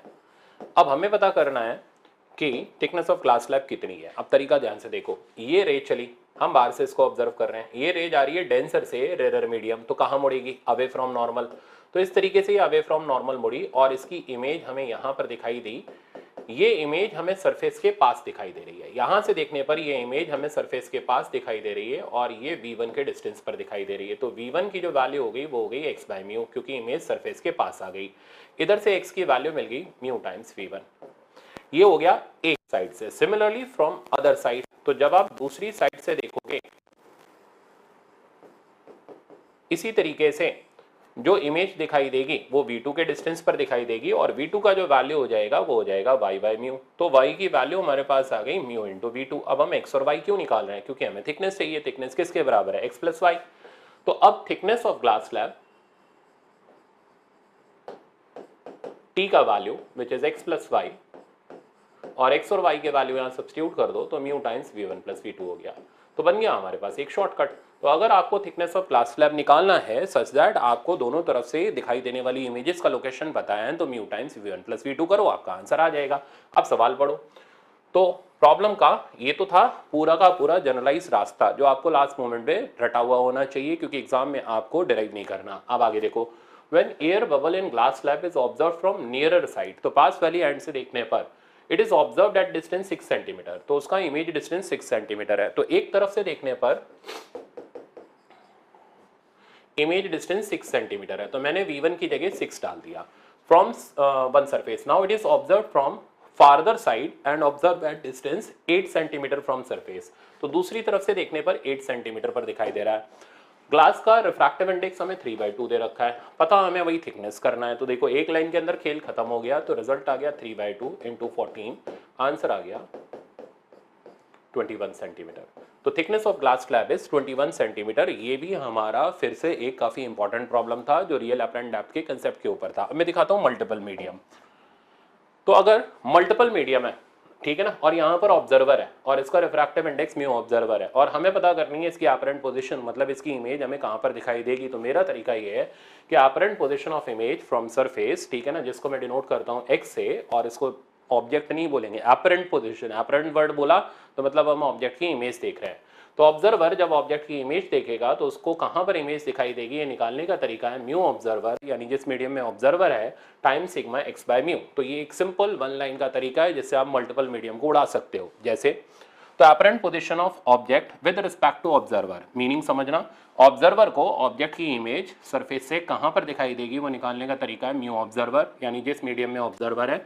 अब पूरे x बाय म्यू लेकर के नाप दो, तो यहाँ से लेकर के यहाँ तक के जितने x बाय म्यू है सबका सम कर दो। तो x1 by mu 1, x2 by mu 2 and up to so on xn by mu n कर दो। आपको पता चल जाएगा ऑब्जेक्ट की इमेज कहाँ पर बन रही है, जिसको हम बोलते हैं अपरेंट पोजीशन। ना डिवाइड करना, ना मल्टीप्लाई करना, ना ये सोचना दूर बन रही है, ना ये सोचना पास बन रही है, आंसर सीधे। अब दिखाता हूँ सवाल। जैसे ये प्रॉब्लम देखो, तो मल्टीपल मीडियम का ये एक अच्छा सा प्रॉब्लम है, अब इसको उड़ाते हैं हम लोग, ठीक है ना। आ जाओ। तो apparent position of image of an object with respect to observer. Object की दूरी नहीं निकालनी, मैं बार बार बोल, ऑब्जेक्ट की दूरी तो नाप लो ना यार सीधे सीधे, उसी को तो बोलेंगे रियल पोजीशन। तो वो थोड़ा ना पूछ रहा है कि रियल पोजीशन, वो पूछ रहा है इसकी इमेज कहाँ दिखाई देगी। अब पंगे इतने कि जो इसमें डिवाइड करने बैठा कि यार रेयर से जा रही है, डेंसर जा रही है, इधर जा रही है, उधर जा रही है, तो उसका दिमाग खराब हो जाएगा। वो डिवाइड करते करते सुबह से शाम हो जाएगी, उसका आंसर नहीं आएगा, इससे एक लाइन में आएगा। तो बाहर आया म्यू ऑब्जर्वर, म्यू ऑब्जर्वर की जगह आ गया 2। अब हर जगह के x बाय म्यू नापो, तो ये x, ये इधर का म्यू, तो 6 divided by 6/5। Next 5 divided by 5/4। Next 4 divided by 4/3। और नेक्स्ट 3 डिवाइडेड बाय 3/2। देखो है ना, एक लाइन का काम, कुछ नहीं करना होता है इसके अंदर। तो 2 टाइम्स इसको सिंप्लीफाई किया, ये आ गया 5 + 4 + 3 + 2। तो देखते हैं कितना आ रहा है, 2, 5 और 4 9, 9 9 10 11, 11 और 3 हो गया 14। तो फाइनल आंसर आ गया 28 सेंटीमीटर। तो ऑब्जेक्ट की इमेज इस सरफेस से 28 सेंटीमीटर की दूरी पर है। अब हमें नहीं पता पास दिखाई दे रही है, दूर दिखाई दे रही है, वो पता करने का तरीका क्या है, टोटल जोड़ लो। तो 6 5 11 और 3 ये हो गया 14, 14 और 4 हो गया 18। तो 18 सेंटीमीटर ऑब्जेक्ट की रियल डेप्थ है। इमेज बन रही है 28 सेंटीमीटर पर, यानी यहां कहीं पर इमेज बन रही है कितनी दूरी पर, 28 सेंटीमीटर पर। तो आप बताओ पास बनी या दूर बनी, तो दूर बन रही है। कितनी दूर बन रही है, इसी को बोलते हैं शिफ्टिंग। माइनस करके लिख लो, क्या याद करने की जरूरत है। तो शिफ्टिंग का वैल्यू हो गया 28 - 18 सेंटीमीटर। आंसर आ गया मेरे पास 10 सेंटीमीटर। तो ये मेरा तरीका है जिससे मल्टीपल मीडियम को हम खत्म करते हैं। अब ऐसे बहुत सारे ब्रह्मास्त्र मैंने जो अपने वीडियो लेक्चर्स हैं या जो क्लासरूम कोर्सेज है उसके अंदर चलते रहते हैं। ऑप्टिक्स तो फिर ऑप्टिक्स ही है, बढ़िया सा चलता है, फेवरेट टॉपिक है। अब आगे चलते हैं हम लोग। अब देखो ये चिड़िया तोता मछली वाला सवाल, निकल जाओ इसको, ठीक है ना। मछली को तेल में फ्राई करके खा जाते हैं। चलो देखते हैं। तो ये फिश है, इसकी डेप्थ दे रखी है 16 सेंटीमीटर। ये चिड़िया इधर उड़ रही है, ठीक है ना, और इसकी हाइट हमें दे रखी है 12 सेंटीमीटर। हमें पता करना है बर्ड को फिश की इमेज कहाँ दिखाई देगी और फिश को बर्ड की इमेज कहाँ दिखाई देगी। मेरे को ये बताओ, ये क्यों देख रहे हैं? नहीं देखते तो भी तो हमारा काम चल जाता, बट नहीं, इन्होंने हमारी जिंदगी खराब करनी है कि नहीं भाई बता के इसको चिड़िया को क्या मतलब है मछली से, कि ये मछली की इमेज देखे। नहीं भी देखती तो भी काम चल जाता, यहाँ देख करके चुप भी रह जाती तो भी काम चल जाता, बट नहीं, हमें बताना है, तभी हम आगे की तरफ बढ़ पाएंगे, नीट एग्जाम क्लियर कर पाएंगे। तो खत्म करते हैं, बता करके आ जाओ। तो इस कहानी की अब आपको जरूरत नहीं है, आप मेरे साथ साथ कैलकुलेशन करो। तो apparent position of bird with respect to fish. अब पहले मीनिंग समझो। इसमें बर्ड ऑब्जेक्ट का काम कर रही है, तो पहले ऑब्जेक्ट हो गया, और ये फिश ऑब्जर्वर का काम कर रही है। अब मतलब इसका क्या है, फिश ऑब्जर्वर, फिश को बर्ड की इमेज कहाँ दिखाई देगी, ठीक है ना। तो ये ऑब्जेक्ट हो गया, ये ऑब्जर्वर हो गया। बाहर क्या आएगा, म्यू ऑब्जर्वर। ऑब्जर्वर कौन है, फिश। तो फिश का मीडियम का रिफ्रैक्टिव इंडेक्स बाहर टांगा। अब आप यहां से लेके वहां तक के, या वहां से यहां तक के x बाय म्यू लगा दो। तो x बाय म्यू लगाओगे तो इधर का x बाय म्यू आ गया 16/4/3 प्लस 12 डिवाइडेड बाय 1। इस मेथड का फायदा ये मल्टीपर्पज है, ठीक है ना। ये इसको देखे या ये इसको देखे, x बाय म्यू वाला डाटा दोनों के लिए सेम है, बस खाली अदल बदल जाता है तो बाहर का मीडियम। इससे कैलकुलेशन आसान रहती है। अब आप अपने तरीके से करते होगे डिवाइड मल्टीप्लाई ये वो, उससे तो ज्यादा बेहतर है, ठीक है ना, सोचना नहीं पड़ता। तो सिंप्लीफाई कर दें तो 4/3, और ये यहाँ से गया 4, इधर आ गया 12 + 12, ये हो गया 24। तो 4 × 24 डिवाइडेड बाई 3, 8 जा यानी 32 सेंटीमीटर। तो बर्ड को नहीं, सॉरी, फिश को बर्ड की इमेज अपने से 24 सेंटीमीटर 32 सेंटीमीटर की हाइट पर दिखाई दे रही है। तो इसकी एक्चुअल हाइट कितनी है, जरा यहां से कैलकुलेट कर लेते हैं। 16 + 12 दैट मींस 28 सेंटीमीटर, और दिखाई कितना दूरी पर दे रही है, 32। तो शिफ्टेड कितना हो गई, 32 - 28। तो ये भी आप कर सकते हो। ओके, ये तो हो गया पहला पार्ट का सोल्यूशन। दूसरे पार्ट का रिवर्स मारते हैं। Apparent position of fish as seen by bird. अब बर्ड फिश को देख रही है, तो ऑब्जर्वर का काम बर्ड कर रही है, तो बाहर का मीडियम हो गया 1, बाकी x by mu as it is है। तो 12 + 12 दैट मींस 24। तो बर्ड को फिश की इमेज 24 सेंटीमीटर पर दिखाई दे रही है, यानी एक्चुअली में थी 28 पर और दिखाई 24 पर दे रही है, शिफ्ट हो गई 4 सेंटीमीटर। हो गया ना खेल आसान। इसी तरीके से वेलोसिटी का कंसेप्ट भी कर सकते हो। तो अगर ये नीचे आया, ये इधर आया, तो इन्हीं चीज को x बाई म्यू की जगह v बाई म्यू बना लो, तो वो रिलेटिव वेलोसिटी का कंसेप्ट हो जाएगा। Same formula as it is आप अप्लाई कर सकते हो। तो जैसे apparent position of object with respect to observer लिखा, इसी तरीके से relative velocity of object with respect to observer लिखो, mu observer sigma x by mu की जगह v बाई म्यू कर लो, तो उससे भी आपका रिजल्ट वन लाइन में आ जाएगा। अब चलते हैं ग्लास स्लैब के कंसेप्ट पर। अब ग्लास स्लैब क्या करता है, ग्लास स्लैब का काम क्या होता है? देखो, जब एक ऑब्जेक्ट इधर रखा हुआ हो और हम इधर से चीज को ऑब्जर्व कर रहे हो, तो ग्लास स्लैब क्या करता है, हमें वो चीज नहीं दिखाता जो एक्चुअल चीज होती है, वो उसकी इमेज दिखाता है। वो इमेज कुछ शिफ्टेड दिखती है, और इस शिफ्टिंग का अगर हम फॉर्मूला याद कर लें तो ग्लास स्लैब के तकरीबन सारे सवाल कंप्लीट हो जाएंगे। इस शिफ्टिंग का फॉर्मूला होता है स्टैंडर्ड फॉर्मूला, निकाल तो अपने ब्रह्मा से सकते हो, जो मैंने अभी सिखाया, पर जरूरत नहीं है डिराइव करने की। तो शिफ्टिंग का फॉर्मूला होता है T1 माइनस 1 बाई म्यू, जहां T हो गई थिकनेस और म्यू हो गया refractive index of glass slab. ये शिफ्टिंग किस तरफ होती है? ये शिफ्टिंग उस डायरेक्शन में होती है जिस डायरेक्शन में रे ट्रैवल कर रही होती है। ये बड़ा इंपॉर्टेंट पॉइंट है। अब रे देखो लेफ्ट से राइट की तरफ जा रही है ना, और शिफ्टिंग भी लेफ्ट से राइट की तरफ हुई, तो जिस डायरेक्शन में रे ट्रैवल करती है ग्लास स्लैब, उस डायरेक्शन में उसकी इमेज को शिफ्ट करा देता है, ठीक है ना। और शिफ्टिंग का फॉर्मूला याद कर लो, तो इसने आगे की तरफ शिफ्ट करा दिया क्योंकि रे लेफ्ट से राइट की तरफ जा रही थी। अच्छा, इसमें ऑब्जेक्ट रियल था, इमेज वर्चुअल है। एक और बड़ी इंपॉर्टेंट बात, जितना ये एंगल होगा उतना ये एंगल होगा, कारण इधर और इधर का मीडियम सेम है। अगर मीडियम सेम है तो दोनों एंगल भी सेम मिलेंगे, वो आप स्नेल्स लॉ से देख लो। तो अगर दोनों एंगल सेम हो गए, इसका मतलब इंसिडेंट और इमरजेंट रे पैरेलल हो गई, और जितना ये इमेज एंगल लूप आउट करेगी उतना ये ऑब्जेक्ट एंगल लूप आउट करेगा। ये आईआईटी में पूछा गया क्वेश्चन था, इसलिए मैंने इसको यहाँ पे बता दिया कि इंसिडेंट रेस का एंगल और इमरजेंट रेस का एंगल, दोनों एंगल सेम मिलेंगे क्योंकि दोनों तरफ के मीडियम सेम है। अच्छा, अब देखो वर्चुअल का केस, ये शिफ्टिंग का तो मैंने बता ही दिया आपको फॉर्मूला क्या होता है। अब वर्चुअल के केस में, वर्चुअल के केस में ये कन्वर्जिंग रेज आ रही थी, तो अगेन ये जो ग्लास स्लैब है अगर इनके बीच रास्ते में आ गया तो ये इसको वहां कन्वर्ज नहीं होने देगा जहां ये कन्वर्ज होना चाह रही है। ये कहां शिफ्ट कराएगा? ये उस डायरेक्शन में शिफ्ट कराएगा जिस डायरेक्शन में रे ट्रैवल कर रही है। तो अगर रे लेफ्ट टू राइट जा रही है, थोड़ा और राइट की तरफ शिफ्ट करा देगा, यानी फाइनली इमेज जो बन रही है, जरा चेक करो, रियल इमेज बन रही है। तो वर्चुअल ऑब्जेक्ट की रियल इमेज बना रहा है, रियल ऑब्जेक्ट की वर्चुअल इमेज दिखा रहा है। शिफ्टिंग उस तरफ हो रही है जिस डायरेक्शन में रे ट्रैवल कर रही है। Formula as it is same है, T1 माइनस 1 बाई म्यू। अब आगे देखते हैं। अब आता है ये थिक मिरर का कंसेप्ट। तो थिक मिरर में दो सवाल आते हैं, एक तो ये कंसेप्चुअल, ठीक है ना, कि कौन सी इमेज ब्राइटेस्ट दिखाई देगी, और दूसरा न्यूमेरिकल कहां दिखाई देगी। तो दोनों के लिए मेरे पास दो रास्ते हैं। पहले तो कंसेप्चुअल समझ लो। तो जब हम मिरर में देखते हैं, थिक मिरर मतलब जो नॉर्मली जो घर के अंदर मिरर लगा होता है, वो कोई पतली सी लकीर थोड़ा ना होती है पेपर के ऊपर हमने पेंट कर दिया, नहीं, थिकनेस होती है कुछ ना कुछ ग्लास की, फिर उसके ऊपर हम सिल्वर पेंट करते हैं। तो कोई भी थिक मिरर जो हमें इमेज दिखाता है, वो इमेज में से कौन सी इमेज ब्राइटेस्ट होती है, सवाल ये है। तो second image is the brightest image. जवाब सुनो, मान लो ऑब्जेक्ट यहां खड़ा हुआ है, रे इधर से चली किसी भी सरफेस पर, आप ये मेरे से पोलराइजेशन में सीख के आए ना, ब्रूस्टर लॉ, वही चीज है। किसी भी सरफेस पर रे पार्शियली रिफ्लेक्ट होती है और पार्शियली रिफ्रैक्ट होती है। तो ये पहली बाउंड्री पर रे रिफ्लेक्ट हुई और रिफ्रैक्ट हुई। रिफ्लेक्टेड रे की इंटेंसिटी 9%, ये तकरीबन अप्रॉक्सीमेट रिजल्ट है, ऑफ इंसिडेंट रे होती है।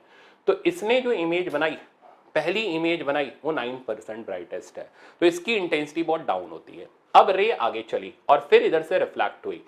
अब कितनी रे इंटेंसिटी लेकर के आगे गई है? तो 91% इंटेंसिटी आगे ट्रांसमिट हुई है और यहां से रिफ्लेक्ट हुई और पीछे सेकंड इमेज बनी, वो 91% ब्राइटेस्ट है। तो सेकंड इमेज थिक मिरर में इज द ब्राइटेस्ट इमेज, पर हमें ये नहीं दिखाई देती क्योंकि ये रे अभी सरफेस से बाहर निकलना बाकी है। तो जब ये सरफेस से बाहर निकलती है तो हमें दिखाई देती है थर्ड इमेज, जिसकी इंटेंसिटी तकरीबन 81% होती है।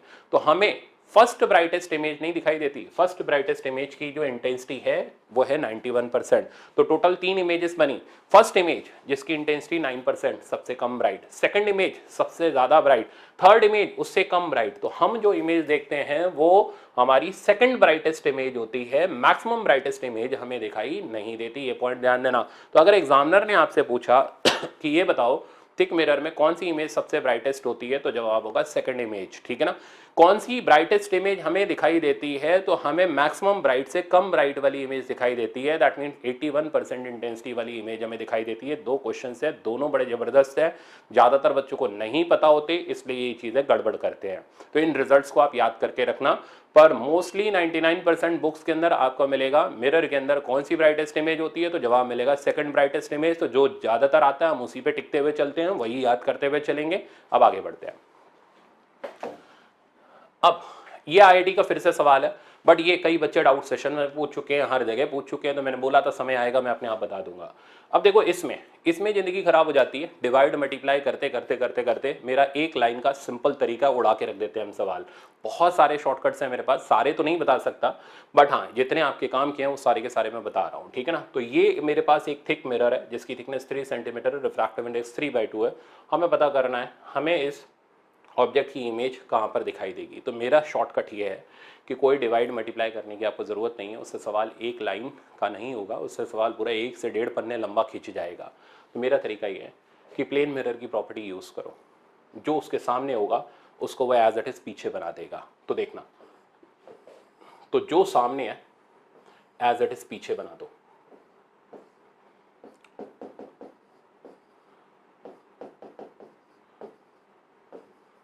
तो आप देख रहे हो ना, मैंने यहां पर एज इट इज सारी चीज पीछे बना दी। अब ऐसा लग रहा है, अब मिरर मैंने हटा दिया बीच में, अब ऐसा लग रहा है कि हम यहां से इसको देख रहे हैं और इसकी इमेज हमें दिखाई देगी। अब वो इमेज कहाँ दिखाई देगी, तो वो तो बीच में ग्लास स्लैब अटका हुआ है, तो ग्लास स्लैब क्या करेगा, इसको शिफ्ट कराएगा। कहाँ की तरफ शिफ्ट कराएगा, जिस डायरेक्शन में रे जा रही है, रे राइट से लेफ्ट की तरफ जाएगी तो इसकी शिफ्टिंग आगे की तरफ हो जाएगी और हमें यहाँ पर फाइनली इमेज दिखाई देगी। शिफ्टिंग कितने ग्लास स्लैब है, 2 ग्लास स्लैब है, तो शिफ्टिंग हो गई 2 टाइम्स t इंटू 1 माइनस 1/μ। अगर दोनों अलग अलग तरीके के होते हैं तो हम S1 प्लस S2 लेते हुए चलते हैं। अब डेटा सिंप्लीफाई करते हैं, तो पहले शिफ्टिंग निकाल लेते हैं। टोटल 2 टाइम्स थिकनेस इज 3, 1 माइनस 1/μ, 1/μ हो गया 2/3, तो शिफ्टिंग की वैल्यू आ गई 2 सेंटीमीटर। मतलब इसने अपनी इमेज को 2 सेंटीमीटर आगे शिफ्ट कर दिया। तो अब सीन ये है कि इस ऑब्जेक्ट की जो इमेज दिखाई देगी वो यहाँ से 2 सेंटीमीटर आगे दिखाई देगी। ये ऑब्जेक्ट यहाँ से 12 सेंटीमीटर के डिस्टेंस पर था, तो ये जो दूरी बची हमारे पास वो 10 सेंटीमीटर बची। अब हमसे क्या पूछा जाता है कि इस इमेज की दूरी बताओ, कहाँ से बताओ। ये क्वेश्चन में गौर कर लेना, पता चले ज़्यादा खुश हो गए गलत करके चले आए तो पहले क्वेश्चन में गौर कर लेना। ये कहता है पॉलिश्ड सरफेस से बताओ, तो ठीक है भाई बिल्कुल बता रहे हैं, पॉलिश्ड सरफेस से यहाँ तक की दूरी नापो और बताओ। तो ये डिस्टेंस कितना हो गया 3 सेंटीमीटर और ये डिस्टेंस कितना आ गया 10 सेंटीमीटर। तो distance of image from polished surface is 13 centimetre. अब मिला लेना जाकर के आंसर। ये वाली लाइन का मैंने आपको तरीका दिया जिससे आप थिक मिरर को उड़ा के रख सकते हो, ठीक है ना। तो ये भी फिर से बहुत जबरदस्त प्रॉब्लम था जिसको हम लोग सिर्फ एक लाइन में करना सीखे। अब आगे सिखाता हूँ। अब ये लीस्ट एक्सपेक्टेड है, बट कई बार क्या होता है ना, हम जो चीज़ छोड़ के जाते हैं वही आ जाती है एग्जाम में। अब ये मत कहना नहीं हमारे साथ ऐसा हमेशा ही होता है, सबके साथ होता है, तो इसको भी हम छोड़ के नहीं जा रहे। लेटरल डिस्प्लेसमेंट है, फॉर्मूला बेस्ड है, याद करके चल रहे हैं। तो होता ये है कि यहाँ से आई इंसिडेंट रे, इधर गई इमरजेंट रे, इंसिडेंट और इमरजेंट के बीच में आप देख रहे हो कुछ शिफ्टिंग हो गई, कुछ इनके बीच में परपेंडिकुलर गैप आ गया। This gap is called lateral displacement, जिसका फॉर्मूला होता है t sine i minus r by cos r. इसमें इसको एक्सपैंड करना ही पड़ता है साइन ए माइनस बी की आइडेंटिटी लगा के। तो साइन ए माइनस बी की आइडेंटिटी है sine A cos b minus cos a sine b. अब मैं सवाल दिखाता हूँ। तो प्रॉब्लम ये रहा, कहता है लाइट आई 45 डिग्री के एंगल पर टकरा रही है, रिफ्रैक्टिव इंडेक्स इधर का √2 है, थिकनेस हमारे पास 10 सेंटीमीटर है। अब पता लगा के दो लेटरल डिस्प्लेसमेंट कितना होगा। सबसे पहला काम हमें आर की वैल्यू निकालनी पड़ेगी, इसके लिए हमने यूज़ किया स्नेल्स लॉ। तो स्नेल्स लॉ लगाया μ1 sin i बराबर μ2 sin r। तो μ1 तो उधर का मीडियम हो गया 1 sin 45, म्यू √2 दे रखा है, तो आर की वैल्यू आ गई 30 डिग्री। अब लेटरल डिस्प्लेसमेंट का फॉर्मूला मैं अप्लाई करके दे रहा हूँ। टी मेरे पास है 10 सेंटीमीटर, साइन आई की जगह हो गया 45 माइनस 30 डिवाइडेड बाय कॉस 30। अब साइन 45 माइनस 30 कर दिया, 15 बचा, 15 को कहाँ से लाओगे, तो इसलिए यहाँ पर जाकर के फंस जाते हैं, तो फिर हमें एक्सपैंड करना ही पड़ता है। तो delta t equals to 10 divided by cos 30। अब एक्सपैंड कर देते हैं, तो ये हो गया साइन 45 साइन ए cos B cos 30 minus cos 45 sine 30। तो इधर से अब आप आगे वैल्यू तो जानते ही हो, तो पुट करके आप डेल्टा टी नहीं, डेल्टा एक्स की यानी लेटरल डिस्प्लेसमेंट की वैल्यू कैलकुलेट करके दे सकते हो। तो मेरे ख्याल से अब आपको रिफ्रैक्शन एट प्लेन सरफेस तक का कंसेप्ट आ गया होगा। बेटा मेहनत कर लो थोड़ी सी, ठीक है ना। ऑप्टिक्स के सवाल आपसे होना शुरू हो जाएंगे, आपका हाथ नहीं अटकेगा। जितना मैंने बताया, जो मैं टेस्ट में देता हूँ, वो सारी चीज़ मोस्ट इंपॉर्टेंट है। कर गए तो तुम्हारा नीट इसी साल पार हो जाएगा, अगले साल का वेट नहीं करना है। और हमारा एम भी यही है, इस बार तो नीट पार करना ही करना है, ठीक। अब ऑप्टिक्स का पार्ट 2 रहेगा कल, उसके अंदर मैं आपको टेस्ट के क्वेश्चंस बताऊंगा, कौन कौन से इंपॉर्टेंट क्वेश्चंस आपने करने हैं। पार्ट 2 के अंदर आपको पता है वो हमारा बहुत इंपॉर्टेंट पार्ट है, किसी हाल में नहीं छोड़ना। तो अब आज जम के थोड़ी सी अपनी तरफ से प्रैक्टिस कर लो, फिर कल मैं आपको सवाल दे दूंगा। Thank you so much.